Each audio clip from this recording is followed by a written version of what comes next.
начать третью международную научно-практическую конференцию «Инклюзивное образование к успеху». Я благодарен нашим российским, зарубежным ученым, что они поддержали инициативу Министерства образования Республики Якутия, Северо-Восточного федерального университета, и издалека к нам приехали. Вот я хочу пригласить в президиум наших уважаемых коллег. Я приглашаю в президиум, пожалуйста, подойдите, сядьте с нами вместе, Анну Валерьевну Бабуеву, доктор медицинских наук, профессор, проректор по международным связям и инновационной деятельности, Донецкий государственный медицинский университет, Донецкая Народная Республика. Поприветствуем, конечно. Анна Валерьевна со своим супругом, помощником ректора Игорь Константинович. Игорь Константинович, встаньте, чтобы вас народ тоже видел. Донбасс. Мы болеем за Донбасс. Поэтому мы всегда, вот, и город Якутск, и республика оказывают большую помощь. Как я знаю, какому-то городу мы, вот точно не знаю, какой город, вы скажете?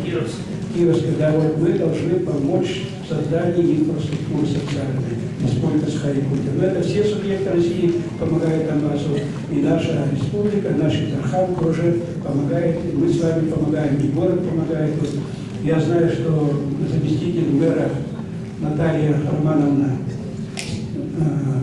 она курирует этот вопрос по расселению беженцев из Донбасса. Так, вторым мы приглашаем профессора из Монголии, госпожу Риун Сана, Монгольский национальный медицинский университет, профессор.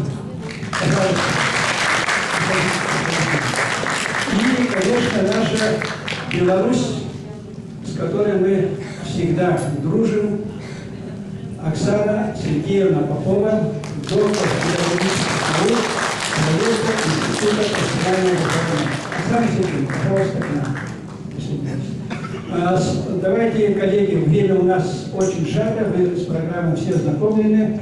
Если кто еще не ознакомился, на QR-коде программы есть, на блокнотах можете посмотреть, но у вас и в почте. Ну, у приглашенных точно есть, потому что я с ними работал в режиме 24/7. Вот эти 3 месяца очень плотно работали. Конференции мы начали готовиться с октября прошлого года, организовали организационный комитет, который возглавила министр образования и науки Республики Саха-Якутия Ирина Павловна Любимова. Я являюсь заместителем председателя оргкомитета и членом оргкомитета, это наши замминистры социального блока. И, конечно, я хотел бы представить ответственного координатора международной конференции, который все эти дни бегает, помогает, встречает вас. Ольга Ильинична Алексеева. Ольга Ильинична, пожалуйста, представьте, встаньте, пусть народ вас посмотрит. Да, она занимается.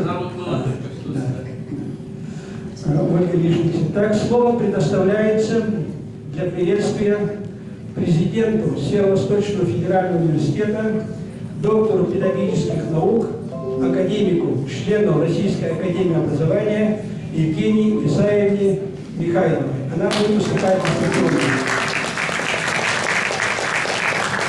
Доброе утро, уважаемые участники конференции.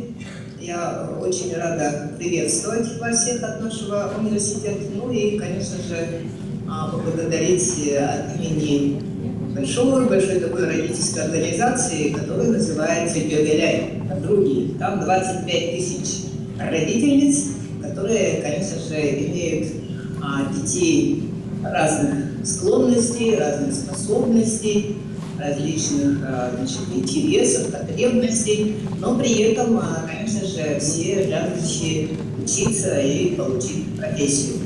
Поэтому я очень надеюсь, что ваша конференция послужит именно тем большим рычагом, механизмом, возможно, и стандартом, потому что мы все с вами знаем, что в нашей стране система непрерывного инклюзивного образования только-только начинает формироваться. Конечно же, есть изменения, дополнения наших федеральных и региональных законов, но, тем не менее, мы с вами соглашались с тем, что система непрерывного инклюзивного образования – это очень важный, необходимый в нашей жизни момент истины. Тем не менее, мы сегодня все еще находимся в стадии поиска. Об этом я говорю как эксперт Российского научного фонда, который буквально недавно, когда был объявлен конкурс на рынок, мной было рассмотрено порядка экспертизы 4 проекта. Все тема практически одна – посещение, поиску инновационных подходов в организации новых перспективных направлений, которые сегодня очень приятно, что это признается, новое перспективное направление современной образовательной политики и практики, как инклюзивное образование. И вот в этом плане, конечно же, поиск ученых из Казани, Уфы, Сочи, Москвы, Ростова-на-Дону, Санкт-Петербурга, Якутска, конечно же, заслуживает большой поддержки. Сразу скажу, что я всем проектам поставила оценку 5. Только исходя из тех соображений, что это очень нужное дело. Ну, практически вот те вопросы, которые касаются, какова же будет модель, какая будет траектория этой непрерывной образовательной вертикали, или какая же ожидаемая от родителей единая инклюзивная образовательная среда. Вот об этом, я думаю, что вы договоритесь на конференции. И по просьбе Михаила Прокопьевича Федорова, который сейчас только что выступил перед вами, я скажу о том, что мы постараемся довести вот те ваши находки, которые появятся в результате двухдневной работы, для того, чтобы каким-то образом сформировать и региональный закон, и, конечно же, внести изменения, дополнения в федеральный закон в образовании, я имею в виду. Конечно же, инклюзивное образование как самостоятельным явлением науки и современная форма обучения детей,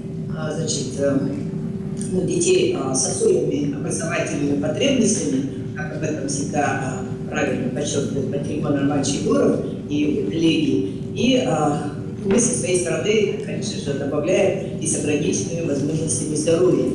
Вот для таких детей со здоровыми ровесниками, чтобы они учили, ну, как говорится, в массовой общеобразовательной школе, мы стараемся рассматривать с точки зрения междисциплинарных социально-педагогических позиций. А вот в этом плане междисциплинарность, наверное, очень хорошая находка, хороший механизм. Практически сегодня разрешает педагоги в области социальной педагогики, конечно же, выступать именно с теми сферами науки, которые интегрируют другие области знаний. И вот в этом плане я хочу пожелать вам успехов. Прежде всего, мы, конечно же, с вами думаем о том, как повысить качество и обучения, и воспитания детей. И вот в этом плане скажу о том, что в 2010 году в нашем университете по инициативе Пантелеймона Романовича Егорова была открыта, ну, я так полагаю, первая в нашей России учебно-научная лаборатория адаптивных компьютерных технологий, а затем и был открыт центр инклюзивных технологий. Это вот как раз говорит о том, что есть нуждаемость не только цифровизации всей системы образования, а именно поиски особой значимости использования компьютерных, информационных, цифровых технологий именно для того, чтобы повысить качество знаний, тем самым обеспечить, создать условия для того, чтобы все дети, все без исключения, имели право и, конечно же, воспользовались этим правом, чтобы быть развитыми людьми, которые, конечно же, могут в этой жизни быть полезными не только себе, не только своей семье, но и, конечно же, обществу. Я хочу поблагодарить вас всех, что вы сегодня, несмотря удивительно, наши физики по отдельно спрашивали, мы думали, что Якутия такая холодная страна, а тут приехали, у вас такая жара. У нас даже в Москве холоднее, у вас в Якутске. Ну, я думаю, что это, конечно же, и жар нашей души передается. Мы очень рады гостям. У нас сейчас идет хороший праздник, добрый, щедрый праздник. Это праздник Гэх, праздник Хамуса, праздник Кумыса. И я приглашаю вас всех участвовать на этом празднике. И, конечно же, желаю всем успеха. И хочу поделиться, значит, такой хорошей новостью. Наш глава республики Арсений Сергеевич Николаев, который является, значит, как говорят, хорошим, отличным выпускником физического факультета Московского государственного университета имени Ломоносова. Он очень трепетно относится к вопросам всестороннего развития личности, потому что я помню, когда Владимир Владимирович Путин назначал его главой республики, первый вопрос был: как же вы из такой маленькой деревни, как Верхний-Вилюйск, он правильно назвал деревню, как вы стали в 90-е годы студентом Московского государственного университета? Ну, физику можно планировать, а вот нормальные, хорошие отношения друг к другу, это, конечно, вырабатывается годами, в первую очередь, в семье. Поэтому я очень хочу, что родители, ученые практически сегодня понимают, что есть противоречия. Противоречие как раз, я думаю, что вообще все системы образования заключается в том, а именно еще и инклюзивного образования, заключается в том, что все участники образовательного процесса, а это учащиеся, их родители, семьи и, конечно же, педагоги, теоретическая методологическая база инклюзивного образования, это на деле есть тот факт, который, конечно же, надо исправлять.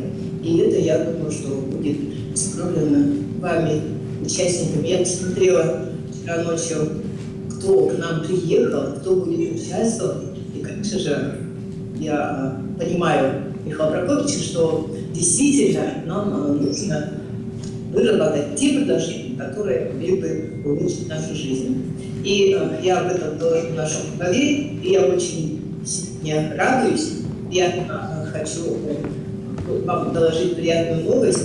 Значит, наш Пантелеймон Романович за свою безупречную службу народу, обществу, детям, значит, за свое трудолюбие, настойчивость. Иногда я могу одну потерять, сколько можно, но вот именно такой настойчивый его характер, он как раз и, наверное, движет этот процесс. Я вот вижу и Татьяну Мартынову. Очень хорошо, что сегодня есть, вижу Лилию Георгиевну. Есть люди, которые работают, практически работу ведут, но то, что касается тех правил, тех теоретических положений, которые очень нужны всей системе и всем, практически мы сегодня мало что делаем. Поэтому, учитывая ваш опыт работы, я желаю вам плодотворной деятельности и, конечно же, хочу поздравить Пантелеймона Романовича с награждением, памятным знаком в год столетия нашей республики, который вам доверено вручить, значит, по-моему, Михаилу Юрьевичу Тяжному, да, первому заместителю министра, который, работая в нашем университете проректором, уже очень много вложил для того, чтобы система образования получила хорошую, качественную оценку именно со стороны общественности. Желаю вам успехов. Спасибо. Я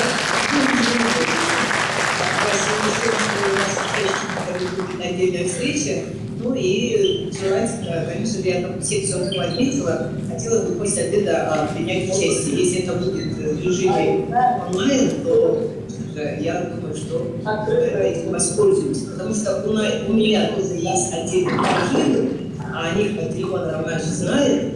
Но хотелось бы, конечно, чтобы мы с вами создали хорошую творческую рабочую группу и проработали на те моменты, которые касаются как раз вот создания тех самых инновационных подходов, которые практически сегодня ищут и Российский научный фонд, и Министерство образования и науки, и Министерство просвещения Российской Федерации, ну и, конечно, это наша министр. Спасибо вам большое. Успехов!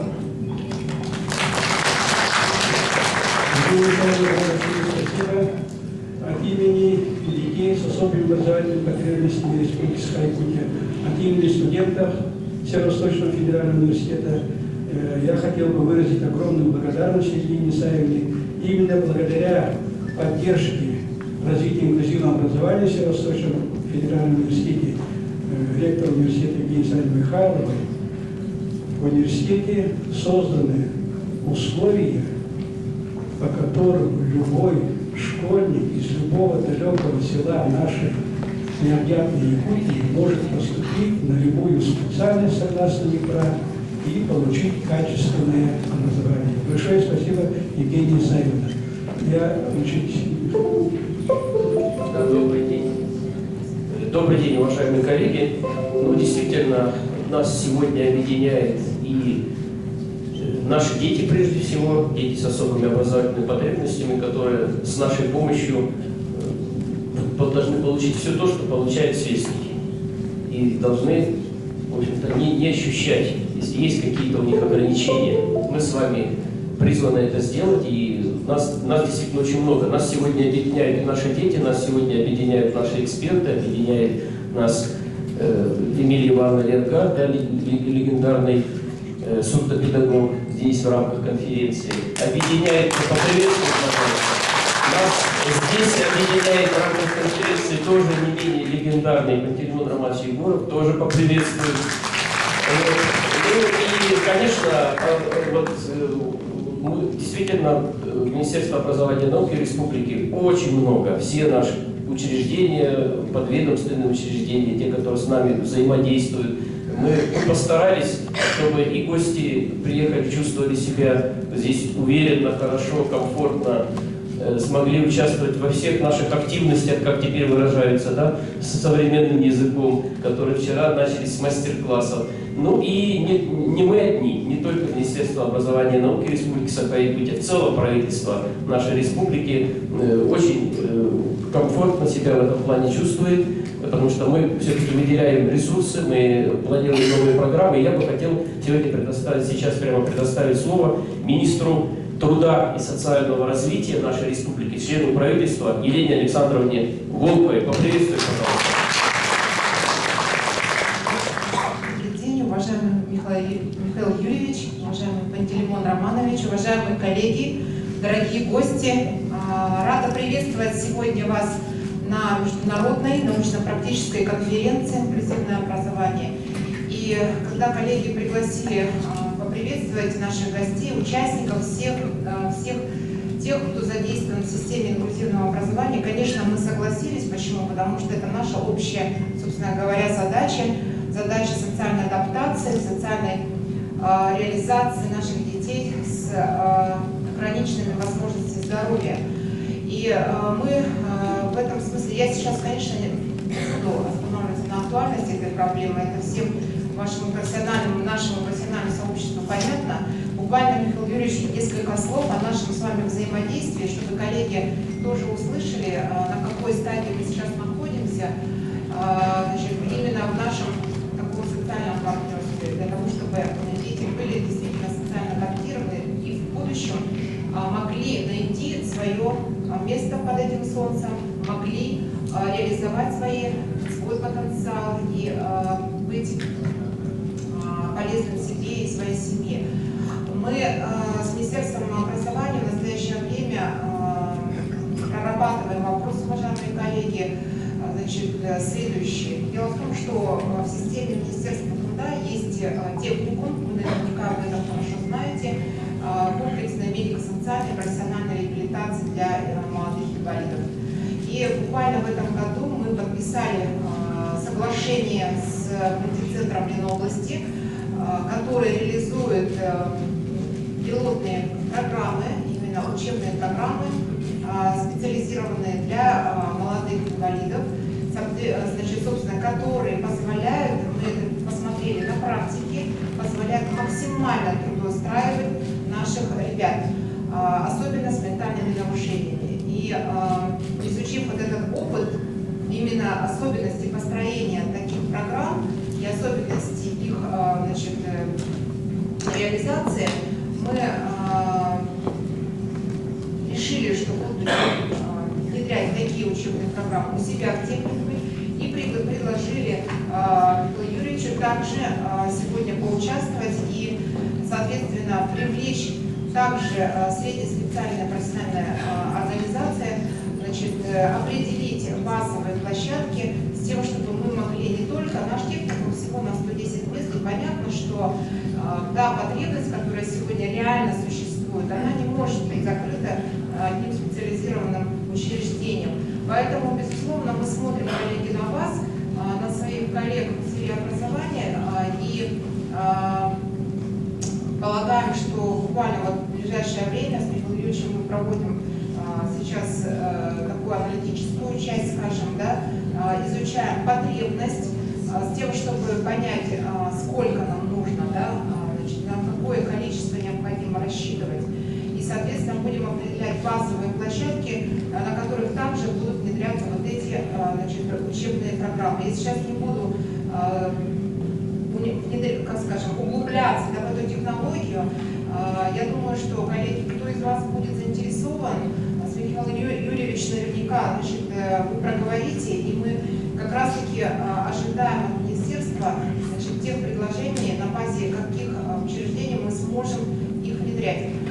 Самая главная задача, вот вчера, сейчас, кстати, проводится большая всероссийская конференция, организатор Министерства по развитию Дальнего Востока совместно с правительством Республики Саха-Якутия. И вот вчера у нас началась конференция в городе Якутске, значит, очень большое количество участников, и одна из тем это именно, значит, поддержка людей с инвалидностью. Да. Проходят сейчас площадки по ранней помощи. Мы приглашаем сегодня принять участие у нас на базе республиканского реабилитационного центра, они проходят. И, соответственно, вчера было очень такое интересное обсуждение по проекту сопровождаемого проживания для людей с инвалидностью, который мы также внедряем с прошлого года с участием корпорации ВЭБ и одной из известнейших организаций Санкт-Петербурга КРД, это Ассоциация родителей детей с инвалидностью, которые как раз-таки, значит, привезли технологию к нам в республику по сопровождаемому проживанию для людей с инвалидностью. В частности, она настроена именно на ментальных инвалидов. Так вот, самое главное вчера мысль звучала, да, значит, от участников этой панельной сессии в том, что вот эти все наши технологии, которые мы в социальной защите значит, проводим, это именно конечная цель должна, независимо от того, как, значит, какое состояние здоровья у человека, значит, так или иначе человек должен быть в этой жизни, трудиться. Это самая главная цель. Значит, это может быть трудовая занятость, это может быть социальная занятость. Любая занятость, она должна быть для того, чтобы человек мог адаптироваться в обществе. Поэтому система образования, это, безусловно, тот главный, наверное, значит, те главные люди, которые с малых лет настраивают, да, человека, профессионально его ориентируют, правильно профессионально ориентируют, соответственно, понимают, каким образом может этот человек найти себя в этой жизни, и, соответственно, дать необходимые профессиональные навыки, чтобы человек был такой же наравне со всеми, мог трудиться, мог жить, мог создавать семью. Поэтому, коллеги, у нас с вами есть очень хороший вот этот проект, о котором я сказала. Буквально, вот я как еще раз повторю, сегодня в стадии проработки. Если есть, я же понимаю правильно, что здесь среднее профессиональное образование тоже принимает участие. Да, поэтому мы там во втором полугодии должны определиться с базовыми площадками и, соответственно, значит, сформировать проектный офис, направить для обмена опытом в Ленобласть мультицентр. Это нужно своими глазами посмотреть. И, соответственно, значит, уже со следующего года уже в ваших учебных заведениях внедрять. Ну и, конечно, сегодня большой запрос от родителей. То, о чем я сегодня говорю, это не наша придумка, это запрос от родителей, то есть это запрос конкретного человека. Да? Сегодня мы большую работу проводим по формированию комплексной системы реабилитации. Она у нас, безусловно, есть, но буквально в прошлом году, в декабре месяце, Министерством труда и социальной защиты разработана, достаточно долгое время согласовалась, и она принята, эта концепция, согласно которой все мы с вами уже на законодательном уровне, включая систему культуры, физической культуры, спорта, то есть вся полностью система, да, значит, которая должна посредством своих услуг и технологий заниматься именно социальной адаптацией и реабилитацией. Поэтому сегодня, проговаривая то, куда мы должны еще идти, где мы должны совершенствоваться, мы встречаемся с родителями и видим вот этот запрос и на изменение работы специальных коррекционных школ. Сегодня уже родители делают запрос на то, чтобы сопровождаемое проживание людей с инвалидностью внедрялось и в специальных вот этих коррекционных школах. Поэтому у нас здесь с вами, коллеги, очень большой совместный пласт работы и взаимодействия. Еще раз приветствую вас всех. Предлагаю еще раз поучаствовать в наших мероприятиях. Спасибо за приглашение и, конечно, всем желаю профессиональных успехов во благо детей наших детей. Спасибо. Спасибо большое, Елена Александровна. Действительно, Елена Александровна анонсировала конференцию, связанную с демографическим развитием, да, с вопросами взаимодействия разных поколений на семейном уровне, различных категорий населения. Но мы с вами, человечество сейчас вообще находится в ту эпоху, когда оно, собственно, разобрало и пересобрали мы с вами, да, многие профессии, многие специальности, мы их разобрали на компетенции, на трудовые функции. И с нашей общей помощью мы с вами должны это организовать. Действительно, человек с практически любой нозологией, человек с особыми образовательными потребностями, он должен найти свое место в обществе, свое место в жизни. То есть вот мы находимся в эту эпоху. Я хочу предоставить сейчас слово человеку, который организует в этом году работу Центральной приемной комиссии, крупнейшего учреждения высшего образования в целом на северо-востоке Российской Федерации, Северо-Восточного федерального университета, проректору, доктору педагогических наук Алексею Иннокентьевичу Горикову. Пожалуйста.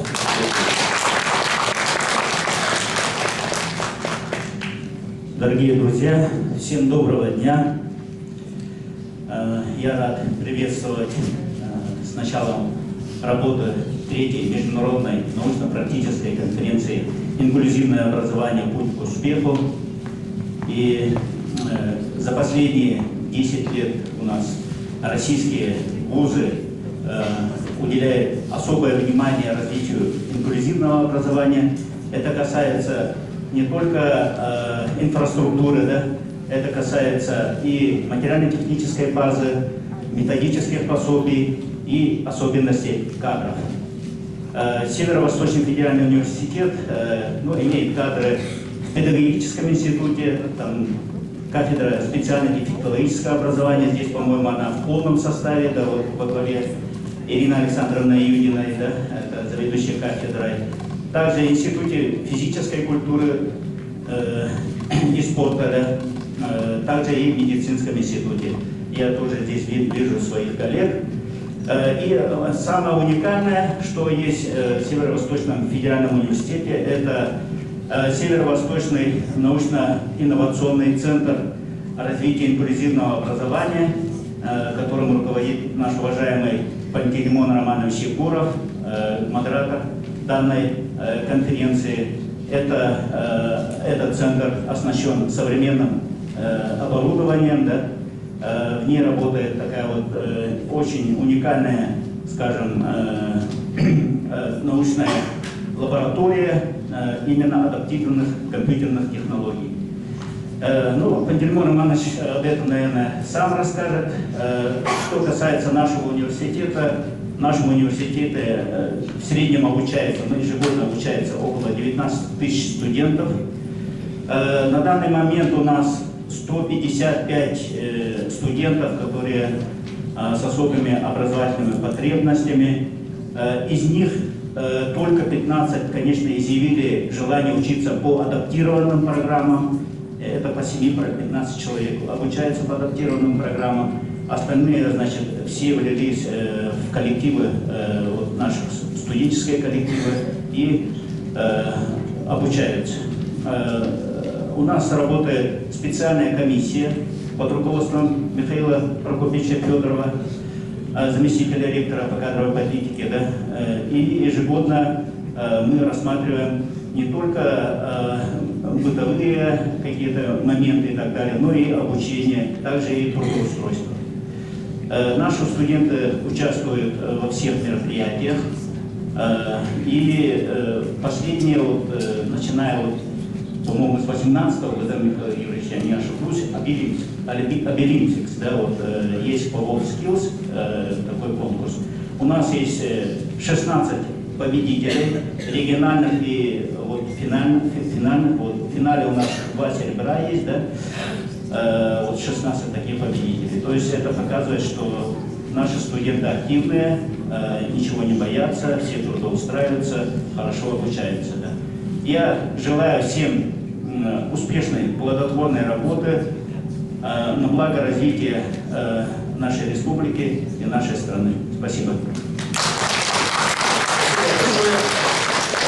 Ну, действительно, вот Александр обратил внимание на роль родителей, родительской общественности, это в нашей совместной работе. Алексей Николаевич сейчас не сказал в явном виде об этом, но вот я знаю сам, поскольку в свое время работал, еще когда начинал работать начальником учебно-методического управления университета, тогда еще с Пантелеймоном Романовичем, задолго даже до статуса федерального университета мы взаимодействовали. И на первых порах для ребят с особыми образовательными потребностями, особенно колясочниками, им было очень сложно попасть в стены вуза и полноценно себя чувствовать. Поэтому очень большую помощь оказывали сами студенты, однокурсники. Я помню вот мальчика из Института математики и информатики в нашем корпусе факультетов естественных наук, который вот первые дни учебы мама все время привозила его.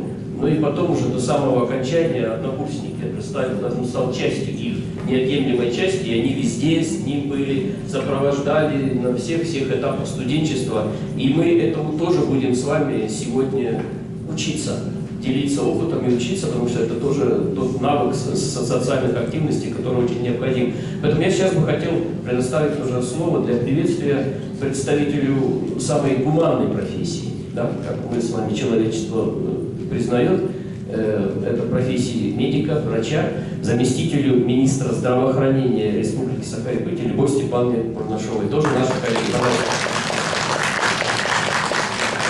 Добрый день, уважаемые участники, организаторы, гости сегодняшнего действительно очень важного события.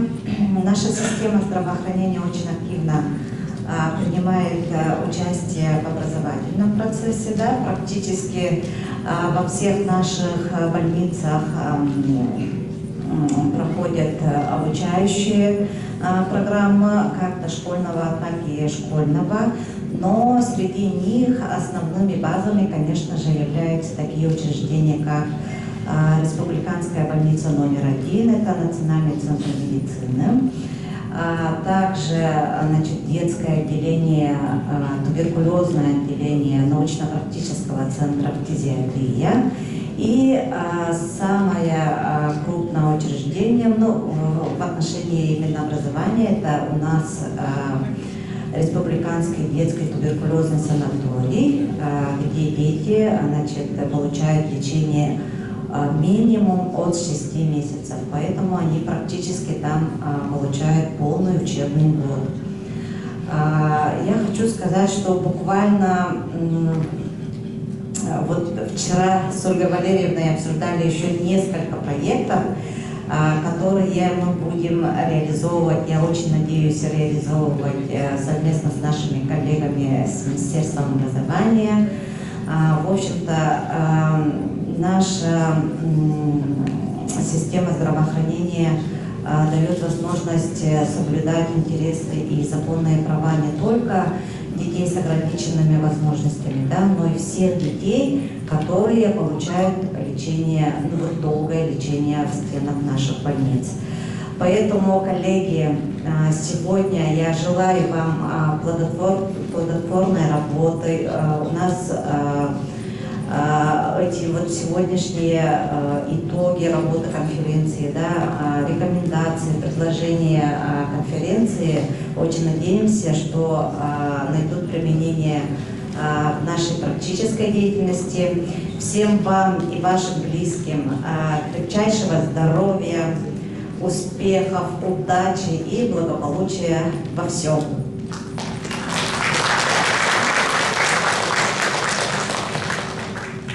Слово предоставляется для приветствия первому заместителю министра образования и науки Республики Саха-Якутия Михаилу Юрьевичу Присяжному.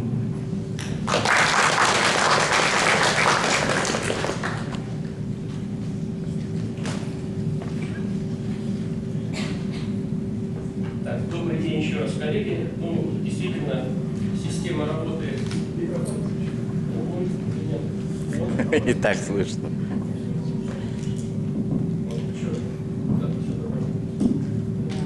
Действительно, на уровне правительства республики это является частью выявления и сопровождения помощи таким детям и ребятам. Ну и в целом, если перейти, там несколько буквально слайдов, включить.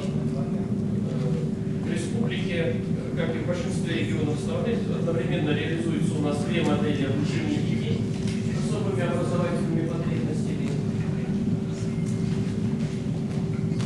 И это прежде всего, конечно, это и специальное образование, и это инклюзивное образование. Не слышно, да, все-таки? Так, это и специальное образование, и инклюзивное образование.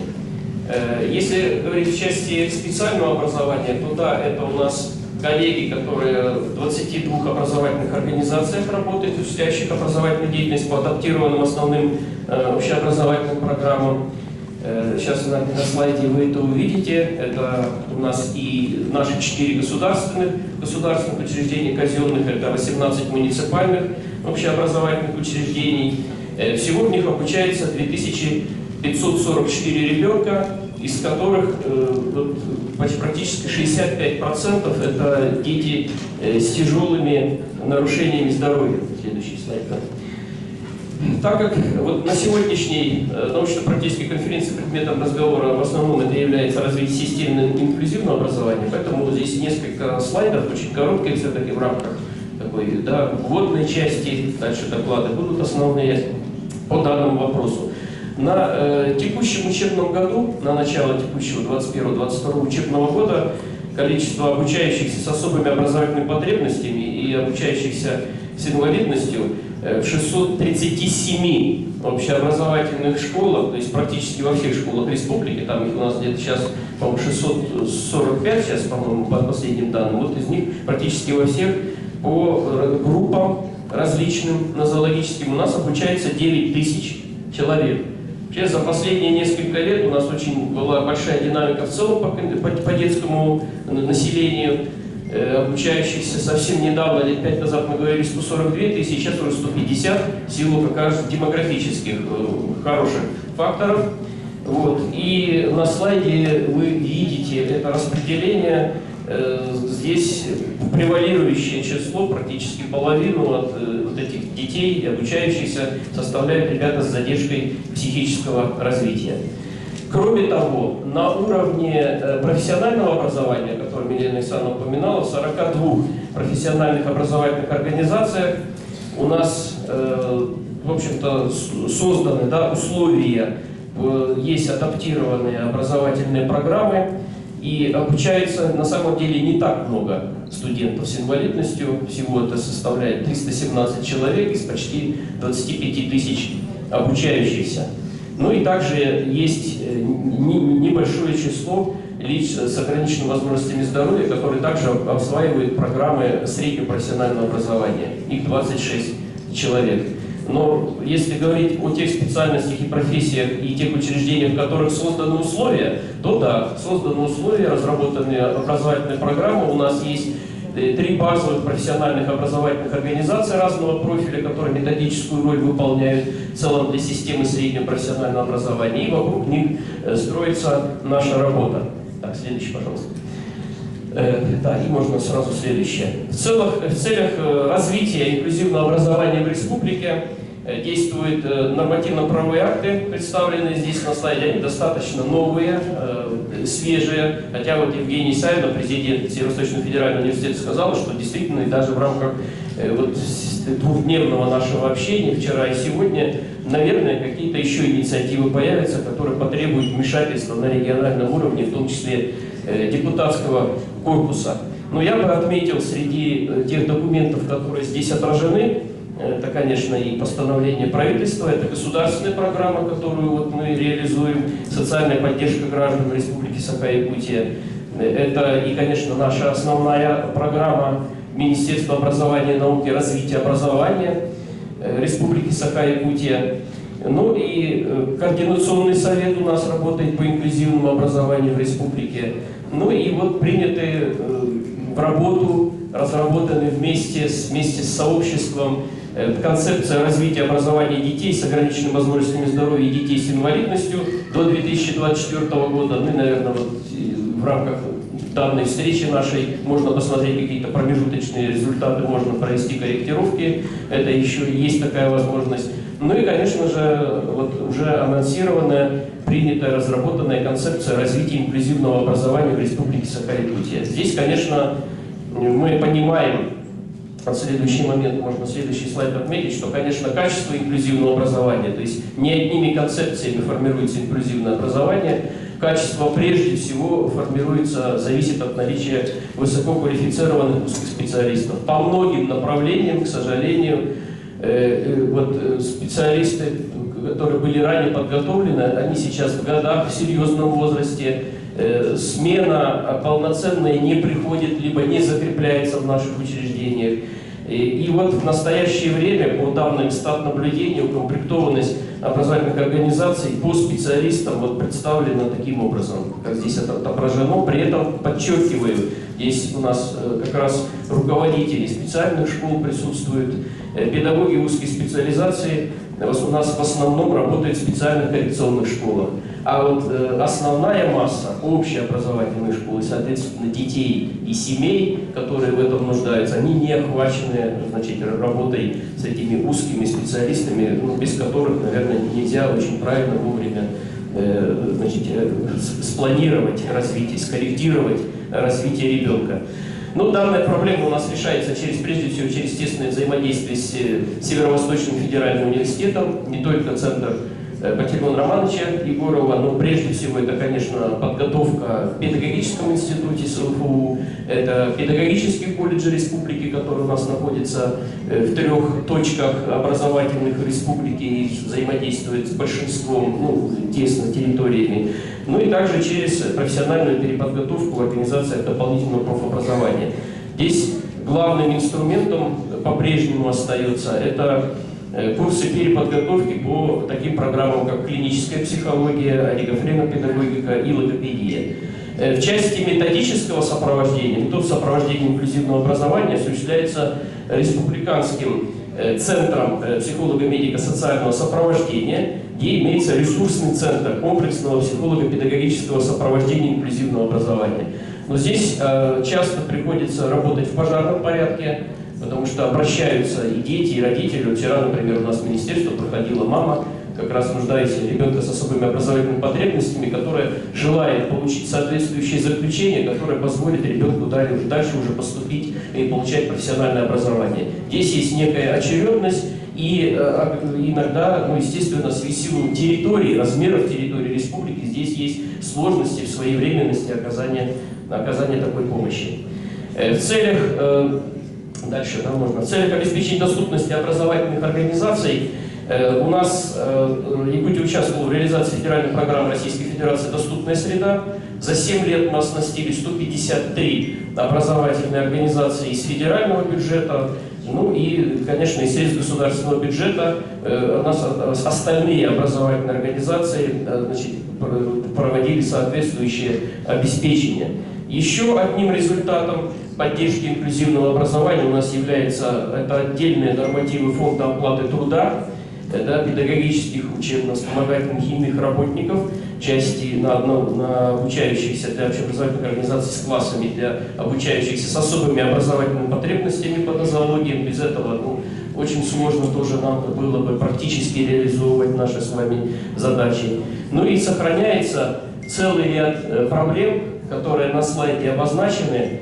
Это и в части материально-технической базы, и в части обеспеченности квалифицированными кадрами, особенно по группе арктических северных наших районов. Это и сложная транспортная логистика, в части различных необходимостей осуществлять перевоз детей, предоставление каких-то дополнительных возможностей. Ну и вопросы, касающиеся еще раз программ профессиональной подготовки. В целях как раз устранения озвученных проблем, которые мы видим, и они устойчиво у нас продолжают быть очень актуальными, как раз развитие системы с детьми с особыми образовательными потребностями. В конце 2021 года, то есть в рамках этого текущего учебного года, как раз утверждена у нас концепция, на которую я сослался, и она, конечно, сейчас должна разворачиваться, ориентирована прежде всего на внедрение непрерывной системы инклюзивного образования. Наше взаимодействие, чтобы здесь не было сбоев, когда мы с вами сопровождаем того или иного конкретного ребенка. Ну и от имени Министерства образования и науки Республики Саха-Якутия, которое всецело участвует в проведении данной конференции, инициирует, благодарим партнеров, которые нас поддерживают, прежде всего Северо-Восточный федеральный университет, других коллег, наших гостей, которые здесь сейчас с нами работают в реальных условиях. Я надеюсь, что проведение данной международной конференции, оно актуально, своевременно, и мы с вами что-то возьмем полезное для наших детей. Может быть, какие-то рекомендации могут транслироваться и на другие регионы нашей страны. Спасибо, удачной работы всем. И у меня есть тоже особая миссия от имени главы Республики Саха-Якутия Александра Сергеевича Николаева. Мы с вами, конференция проходит. Да, на самом деле конференций очень много. Сегодня еще у нас завершается климатическая экспедиция, очень большая, инициированная экологическим обществом, связанная с изменениями климата, с изменениями состояния вечной мерзлоты. Очень много параллельно решается. Но сегодня главный акцент сейчас здесь. И я бы хотел от имени главы республики, по поручению главы республики, вручить особый знак. Потому что наша встреча проходит в рамках празднования 100-летия нашей республики. И знак вознаменования 100-летия образования Якутской автономной Советской Социалистической Республики вручается Егорову Пантелеймону Романовичу.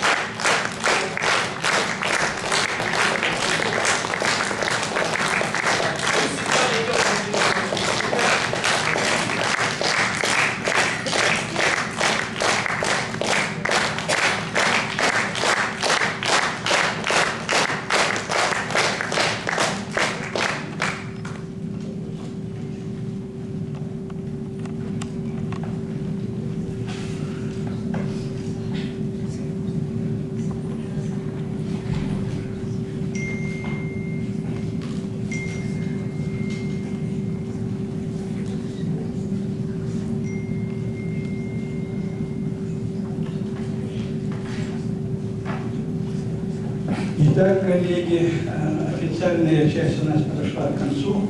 Приступаем к рабочей нашей ситуации, к рабочей обстановке и приготовиться докладчикам. Я прошу, вы и так регламент чуть-чуть нарушили, я прошу докладчикам учитывать регламент. Как вы все знаете, 7-9 минут. Значит, это должны быть выступления, представления о своем передать. И, значит, передаю для объявления нашего докладчика слова Михаилу Юрьевичу.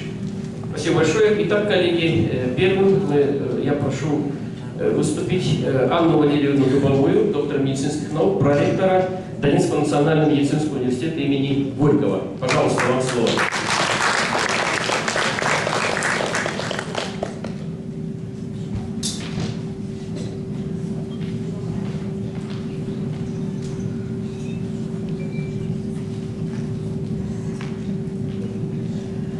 Глубоко уважаемый Михаил Юрьевич, глубоко уважаемый Пантелеймон Романович, глубоко уважаемые все участники конференции, позвольте прежде всего передать слова приветствия ректора нашего университета, героя труда Донецкой Народной Республики, профессора Финатенко Григория Анатольевича. Позвольте сердечно поблагодарить глубоко уважаемого Пантелеймона Романовича и поздравить его со столь значимой наградой, поблагодарить за гостеприимный прием, поблагодарить за великолепную организацию данной конференции всех организаторов. Обозначение необходимых перспектив и условий для внедрения непрерывной системы инклюзивного образования людей с особыми образовательными потребностями является чрезвычайно актуальным в сегодняшних реалиях. По состоянию на 1 января 2022 года в нашем университете обучается 91 студент с особыми образовательными потребностями. По инициативе ректора университета с 2017 года в нашем университете проводятся пилотные исследования личностного потенциала студентов с особыми образовательными потребностями. Оценивается их учебно-профессиональная мотивация, саморегуляция, самоэффективность, в том числе в экстремальных условиях жизнедеятельности. В сентябре 2021 года создана лаборатория психического здоровья, основной целью которой является раскрытие и актуализация познавательно-личностного потенциала, эффективное вхождение студентов с особыми образовательными потребностями в образовательное пространство, их успешная адаптация к образовательному процессу, гармоничное развитие личности, преодоление аддиктивного поведения. Облегчает усвоение изучаемых дисциплин и позволяет не прерывать обучение в период пребывания в стационаре, реабилитационном центре, санатории, созданная на базе нашего университета, на базе платформы Moodle информационно-образовательная среда. Студенты с особыми образовательными потребностями вовлечены во все сферы жизнедеятельности нашего университета. Так, участие в общественной деятельности университета принимает четверть всех студентов с особыми образовательными потребностями. Они принимают участие в студенческом самоуправлении, входят в состав профсоюзного актива, участвуют в культурно-массовой работе. Участие в научно-исследовательской деятельности принимают 14% студентов. Сотрудничество нашего университета с региональным центром инклюзивного образования Забайкальского государственного университета развивается с 2016 года. В настоящее время проведено 39 совместных онлайн-конференций, издано 3 монографии, в частности, высшее инклюзивное образование от теории к практике и волонтерские инклюзивные практики реалии перспективы, подготовлены учебные пособия. Дистанционные онлайн-тренинги, олимпиады, конкурсы позволяют повысить активность, уверенность в себе и своих способностях, проявить лидерские качества. Так, студенты нашего университета с особыми образовательными потребностями принимают активное участие в ежегодных всероссийских конкурсах социальной рекламы с международным участием «Мир один для всех», занимая призовые места. Команда нашего университета участвует в ежегодном республиканском турнире интеллектуальной игры «Что, где, когда». В декабре 2020 года команда медицинского университета «Горький Нют», в состав которого входят студенты с особыми образовательными потребностями, заняла 2 место в 7-м международном онлайн-турнире по интеллектуальной игре «Клуба интеллектуальных современных искусств», приуроченной к 75-летию Победы. Турнир прошел в аудиальном формате, все участники играли с завязанными глазами. Это являлось новым направлением для каждого участника. Участие в этой игре приняли команды Забайкальского государственного университета, Полесского государственного университета и нашего университета. В феврале 2022 года студенты нашего университета с особыми образовательными потребностями приняли участие в интеллектуальной игре «Код культуры». Она проводилась в рамках ежегодного интеллектуально-образовательного турнира «Train Brain» Клуба интеллектуальных современных игр, а также в рамках проведения мероприятий, посвященных Году народного искусства и нематериального культурного наследия народов России.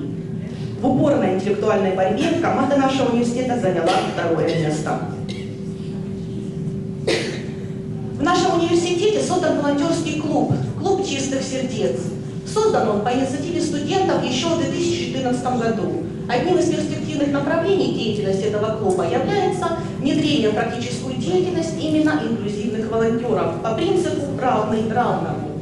Целью работы клуба является помощь в проведении мероприятий, в которых участвуют студенты с особыми образовательными потребностями, а также представители других вузов и в целом населения нашей республики. Клуб способствует развитию социокультурной инклюзии в обществе. Таким образом, в Донецком национальном медицинском университете применяются современные подходы к развитию организации инклюзивного образования студентов с особыми образовательными потребностями. Мы искренне надеемся на дальнейшую плодотворную совместную деятельность на благо наших общих интересов. Желаем всем участникам конференции успешной и плодотворной работы, претворения в жизнь всех планов и начинаний, мира и благополучия. Спасибо.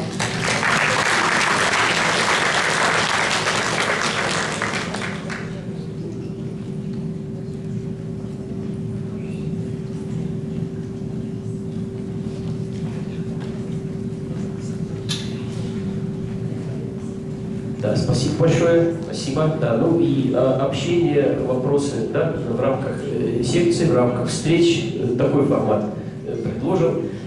Анна Валерьевна, спасибо. Да, микрофон на сцене, говорят, работает, просто надо очень близко приносить. Ну давайте попробуем. Все, нам хозяева подсказывают, что все нормально. Там действительно он стоит, просто нам надо чуть более правильно пользоваться. Хорошо, следующее, я с удовольствием предоставляю возможность рассказать о своей работе, работе своего вуза Юлии Александровне Быстровой, доктору психологических наук, да, Московский государственный психолого-педагогический университет. Пожалуйста.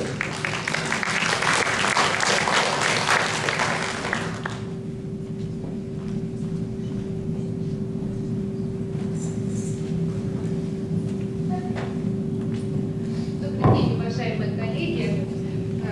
Хочу поблагодарить участников конференции, хочу поблагодарить Пантелеймона Романовича за возможность еще раз встретиться здесь, на якутской земле. Здесь в 2014 году я когда-то была уже, и я вижу, как изменился за эти 8 лет Якутск. Я думаю, что и в инклюзии мы сегодня... Вчера я была в детском саду, я просто вот, ну, я не знаю, у меня даже нет слов, насколько это все прекрасно, насколько вырос Якутск за эти годы, насколько на своем месте преподаватели, воспитатели, дефектологи, как они работают с детьми, я очень благодарна, низкий вам за это поклон. Пантелеймон Романович, вам и хотела бы, конечно же, передать большой привет Донбассу, своим коллегам, потому что в 2014 году я сюда приехала с Луганска, это была еще Украина на тот момент, но теперь вот передаю большой привет Донбассу и думаю, что мы будем активно с ними сотрудничать далее. И сегодня хочу рассказать как раз о некоторых проектах нашего университета МГППУ. Я работаю в МГППУ не так давно, потому как в Москве я тоже не так давно. И свою диссертацию я защищала когда-то в Украине, а ее результаты внедрены оказались с помощью президентского гранта именно здесь, в России. И я горжусь этим проектом, поэтому хочу вам о нем сегодня рассказать. Это проект комплексного сопровождения на открытом рынке труда выпускников с особыми образовательными потребностями.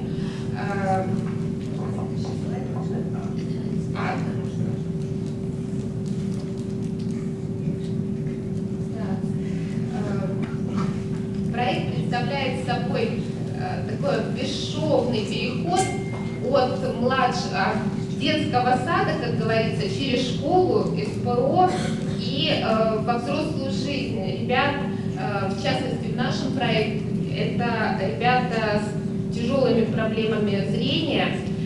Есть у нас ребята с нарушениями слуха, но в основном это дети, это уже не дети, а взрослые люди с расстройствами аутистического спектра и с умственной отсталостью. Почему возник такой проект? Потому как мы много говорим об инклюзии, о включении этих детей в образовательный процесс, но когда они заканчивают свое учебное заведение, на этом социализация, в общем-то, останавливается. А задача наша была таковой, чтобы и в последующем, выйдя уже в открытую жизнь, у них была возможность трудоустроиться и быть полноценными членами общества.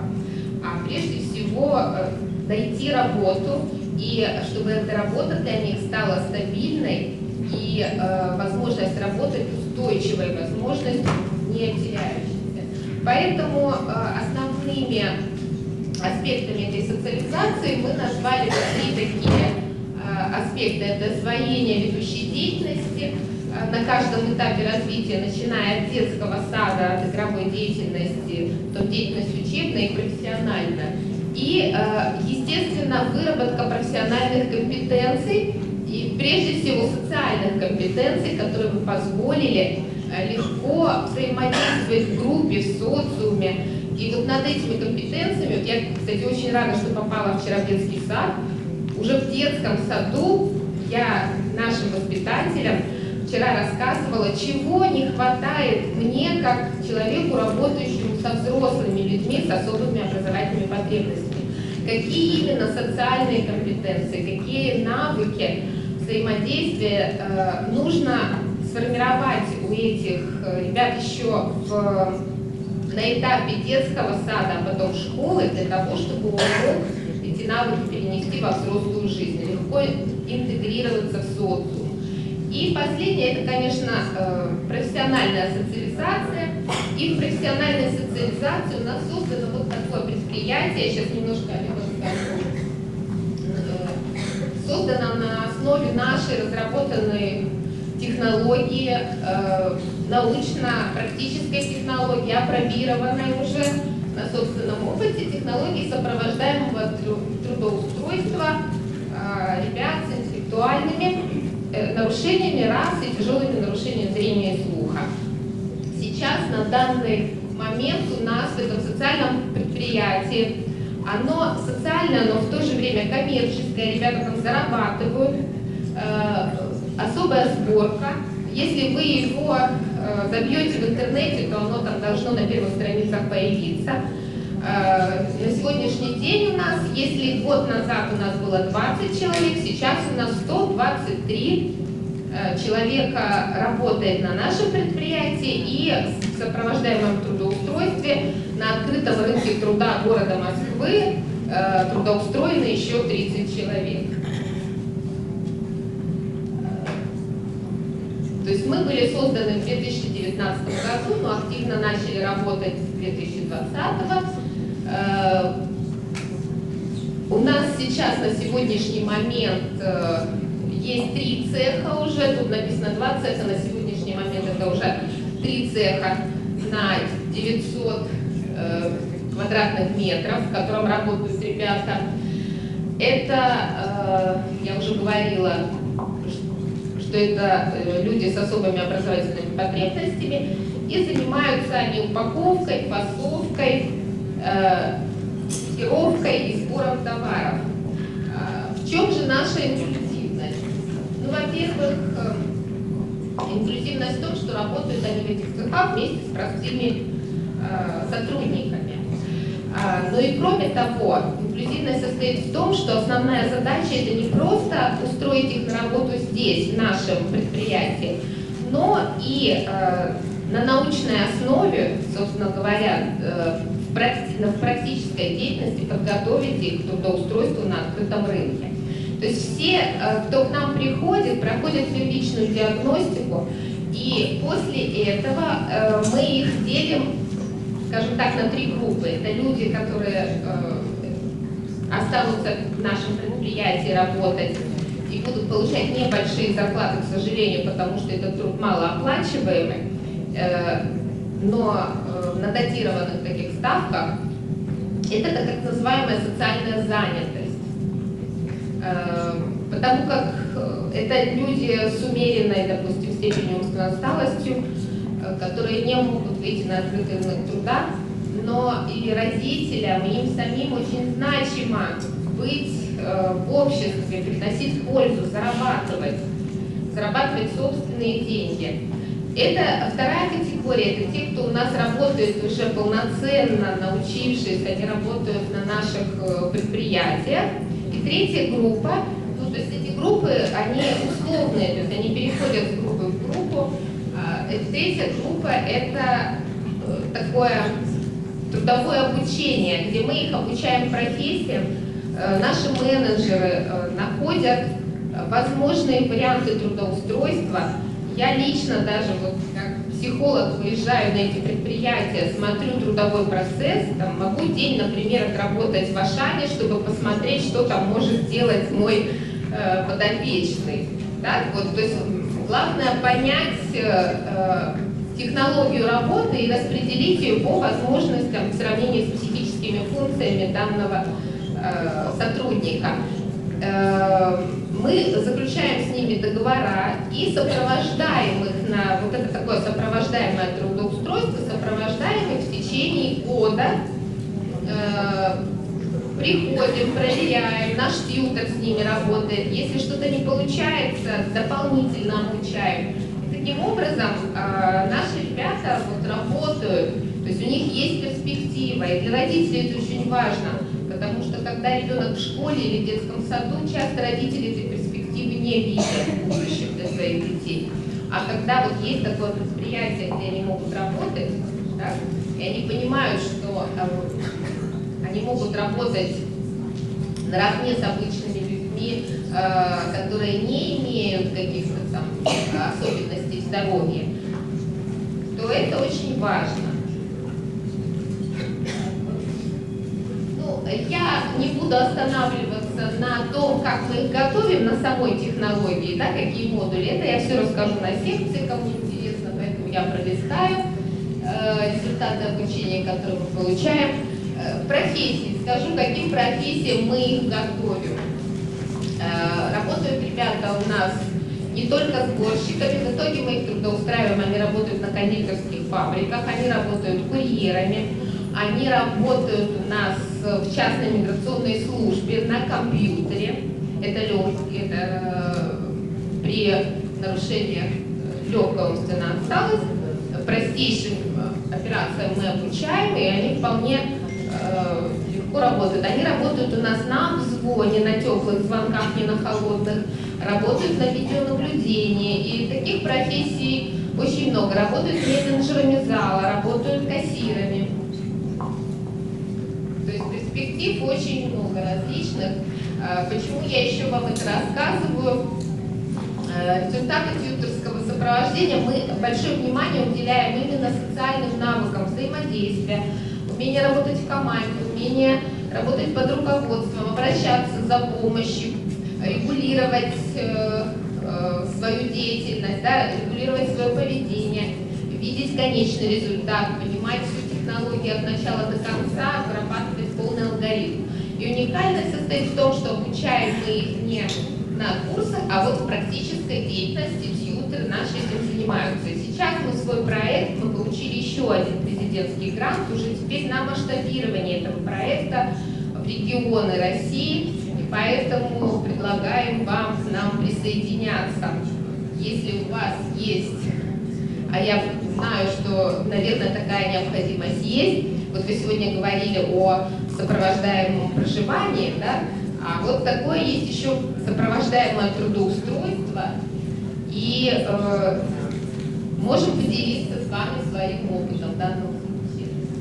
Так, ну, и вот ребята наши работают, вот у них сбор ручек, и наши тьюторы их сопровождают, можете посмотреть. Спасибо большое. Спасибо большое, Елена Александровна. Ну, действительно, вот, сопровождаемое трудоустройство, да, в том числе, например, по вопросам, когда мы с вами проводим конкурсы профмастерства Олимпикс, Олимпиада возможностей, где мы хотим каждого участника трудоустроить, но здесь получается следующий уровень, на который нам хотелось бы перейти, следующий уровень.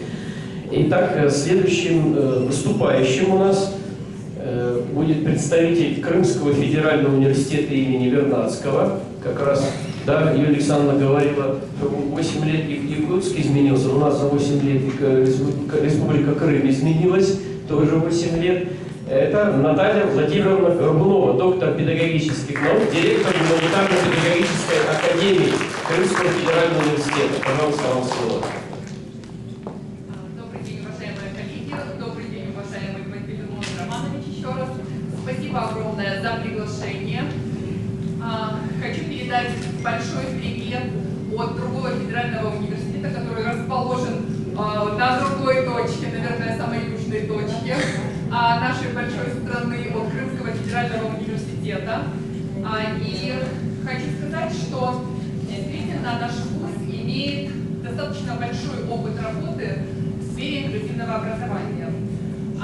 Порядка 20 лет уже мы работаем над этой проблемой, и, наверное, эта проблема действительно важна и актуальна, и, наверное, хорошо, что сегодня мы, во-первых, имеем такую большую возможность для обмена опытом, посмотреть, что делается в других регионах, взять что-то для себя на вооружение, тем более, что на сегодняшний день большинство проектов, которые реализуются и Российским научным фондом, и поддерживаются, как раз-таки предусматривают такую опцию, как взаимодействие вузов, социальное партнерство с образовательными организациями, социальное партнерство с учреждениями санаторно-курортной сферы, музеями, дворцами, что, в принципе, в Республике Крым достаточно хорошо развито. А вторая, наверное, такая вот шикарная возможность, которую я вчера смогла увидеть, это то, что мы с вами являемся участниками, можем проследить всю вертикаль преемственности, начиная от дошкольных образовательных учреждений, которые мы вчера посетили, и заканчивая не только вузом, наверное, заканчивая профессиональной деятельностью выпускника с особыми образовательными потребностями, потому что на сегодняшний день достаточно актуальным является лозунг не образование на всю жизнь, а образование на протяжении всей жизни. Говоря о том, наверное, вот часто задаются и ученые, и практики вопросом, нужно ли инклюзивное образование или все-таки нужно поддерживать специальное коррекционное образование. Действительно, существовало множество споров по этому вопросу. Коррекционщики, понятно, что отстаивали четко свою линию, но тем не менее мы все помним с вами, как в школах, дошкольных образовательных учреждениях и в вузах массово пытались внедрить инклюзию. Но массово этот процесс внедрить просто невозможно, потому что, естественно, возникает ряд трудностей. В первую очередь эти трудности связаны с неготовностью как вуза, так и с неготовностью психолого-педагогических кадров к реализации инклюзивного образования вот в таком массовом формате. Наш вуз пробовал различные формы организации.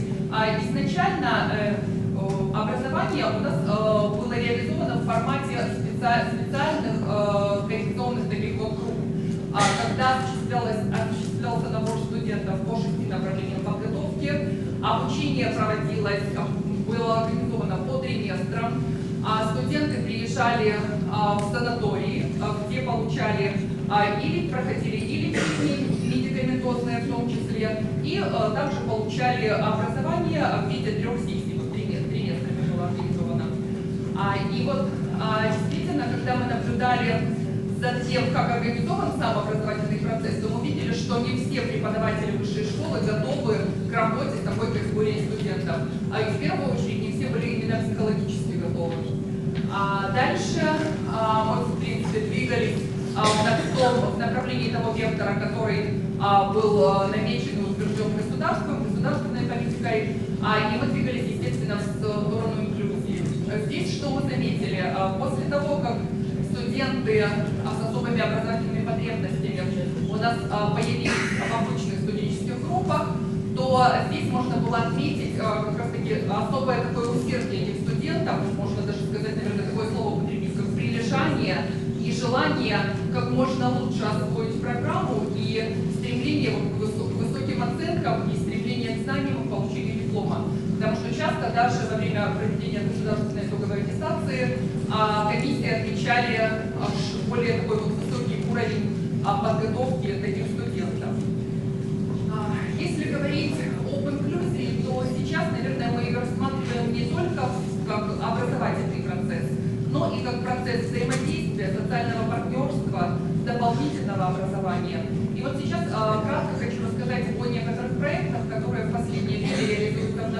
Беларуси.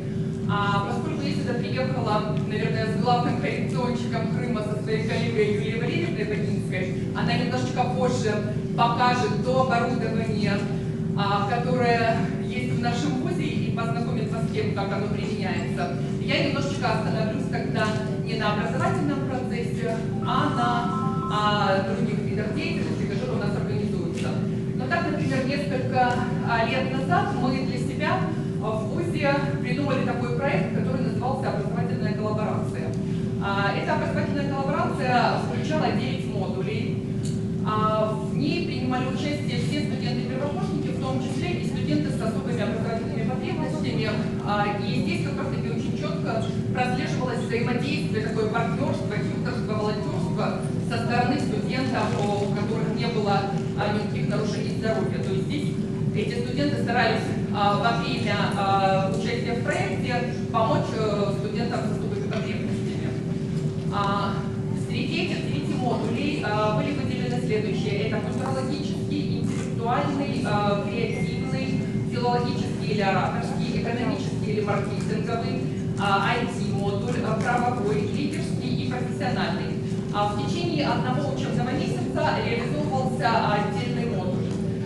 Студенты собирались порядка, наверное, раз или 2 раза в неделю в свободное от учебных занятий время, и с ними работала та или иная кафедра. То есть, например, если у нас был интеллектуальный модуль, то здесь со студентами работали психологи, и работа изначально, причем мы старались использовать различные локации. Вот как раз таки для интеллектуального модуля мы вывозили студентов на базу оздоровительных детских лагерей, работали совместно с психологами, со студентами-музыкантами, и работа в основном была организована на сплочение коллектива, на социализацию этих студентов, на обеспечение им возможности влиться в студенческий коллектив. И таким образом вот, на протяжении каждого месяца реализовывался отдельный модуль. После того, как мы прошли первый курс обучения, студенты, действительно мы видели, что студенты заинтересовались, и мы решили дальше продолжать это обучение. Причем, допустим, у нас реализовывался творческий модуль. Это тоже действительно оказалось очень интересным для студентов, поскольку у нас есть такие направления подготовки, как изобразительное искусство, музыка, хореография. То здесь как раз таки в течение, например, одного месяца студенты, обучаясь по этому модулю, могли по итогу либо представить свою картину, которую они написали, либо записать свою песню. У нас тоже есть там студия звукозаписи. То есть действительно показывали студентам, что вуз это действительно страна возможностей, причем разных возможностей. Совершенно не важно, какую профессию ты получаешь. Да? Важно сейчас не профессиональное, именно четко профессиональное знание, а важны те умения, которые ты будешь в дальнейшем применять вообще в любой деятельности. Почему? Потому что не факт, что получив образование, ты его получаешь одно и на всю жизнь. Да? То есть, возможно, на протяжении 5-7 лет ты увидишь какие-то дополнительные сферы возможностей, дополнительные виды деятельности для себя. Также в прошлом году на нашей базе проводился всероссийский конкурс «Профессиональное завтра». И вот здесь мы тоже для себя сделали такой очень интересный вывод, очень интересное наблюдение, когда связанное с взаимодействием. Когда представлялись проекты студенческие, один студент – это студент с особыми потребностями образовательными, и второй студент, абсолютно здоровый студент, вот они вместе представляли интерактивные карты в 3D-формате для слабовидящих по истории, которые иллюстрировали полностью курс изучения истории. Действительно, было очень интересно. Кроме того, если говорить вообще о вузе, то вуз, конечно же, первая задача вуза – это подготовка студентов. Да? И вот как раз-таки своей задачей мы видим подготовить будущих учителей, будущих педагогов к работе и в инклюзивной образовательной среде, и психолого-педагогическому сопровождению учащихся с особыми образовательными потребностями. Как раз-таки вот об этом я и буду дальше строить свой доклад на сессии. Сейчас хочу пожелать всем нам еще раз плодотворной работы и интересных идей, обмена опытом и, наверное, научной дружбы между различными субъектами нашей большой страны. Спасибо. Спасибо. Я полностью согласен с вашим выступлением. Вот в начале 21 века, ну, все вот ученые, вы знаете, было такое понятие «дикая инклюзия», да? Даже в научных статьях. И вот когда в наших субъектах начали закрывать школу 7-8 вида, и вот этих ребятишек массово вливать в общеобразовательные школы, не подготовив ни педагогов, ни родителей, ни детей, конечно, вот особенно это сказывалось на Москве. Московские мои коллеги рассказывали вот эти ужасы. Но вступлением нового федерального закона в 2012 году, который вступил у нас, закон образования, вы знаете, наш закон, да, за номером 273, который вступил в действие 1 сентября 2013 года, это все, как говорится, систематизировалось. И сейчас инклюзивное образование в России развивается уже, я сказал бы, успешно. Но, конечно, очень много проблем, которые надо решать. И с Крымской гуманитарной педагогической академией, вот я прямо скажу, мы сотрудничаем с 2016 года. Здесь присутствует коллега Наталья Владимировна, да, Юлия Валерьевна, великолепная фамилия, Бакинская. Юлия Валерьевна, встаньте, пожалуйста, тоже Крым. Вот когда мы приехали в 2016 году с Дмитрием Андреевичем на конференцию, она нас так хорошо встретила, была великолепная культурная программа, вот по Воронцовскому дворцу она была нашим персональным гидом. Вот, Юлия Валерьевна, еще раз вам спасибо большое, Юлия Валерьевна. Ну, конечно, мы обязаны были ее пригласить к нам. А в 2017 году Дмитрий Матвеевич уже повез наших 2 студентов с особой образовательной потребностями. Один студент был с проблемами опорно-двигательного аппарата, другой с проблемами зрения. Вот мы подготовили статьи научные на уровне Скопуса. И эти статьи вошли в журнал, вот этой Скопусский журнал, Эваковский журнал гуманитарной педагогической академии. Поэтому журналу большое спасибо, Наталья Владимировна. Поддержите в дальнейшем. И вот вообще, вот Юлия Валерьевна была очень хорошая идея, да, что соглашение между СФУ и гуманитарной академией, но вообще вот со всеми вузами России, чтобы, допустим, наши студенты, да, все и с нормой здоровья, и с проблемами здоровья могли вот по академической активности приезжать в Крым. Там великолепная материально-техническая база, великолепная курортная база, да, получать вот эти целебные напитки, которые нас целыми днями приедут. Большое спасибо, Крым, за сотрудничество. Я хочу предоставить слово глубоко уважаемой госпоже Ариун Сана, профессору из Монголии. Вот из такого далека профессор Ариун Сана приехала к нам и будет участвовать, поделиться своим опытом, смотреть наш опыт. Вчера она была у нас на мастер-классе, мы показали адаптивные компьютерные технологии. Пожалуйста, вам слово, профессор. Мне очень приятно. Микрофон включите, пожалуйста.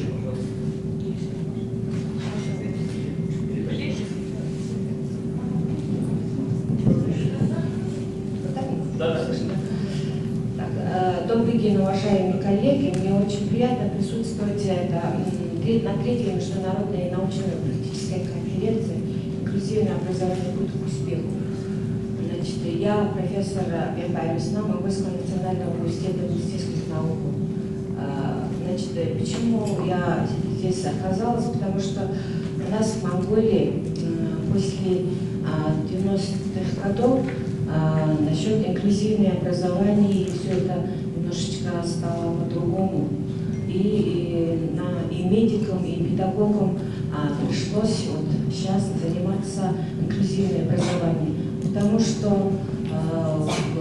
когда при Советском Союзе, вот в 90-х, 80-х, 60-х годах, здесь обучались, в России обучались наши логопеды, педагоги, которые занимались с детьми и с проблемами, да.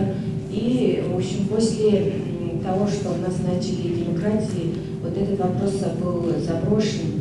И как таковые мы, медики, конечно, апеллируем, там, все заболевание лечим, но оставляем этих людей без присмотра. То есть по реабилитации у нас в общем, белая полоса была.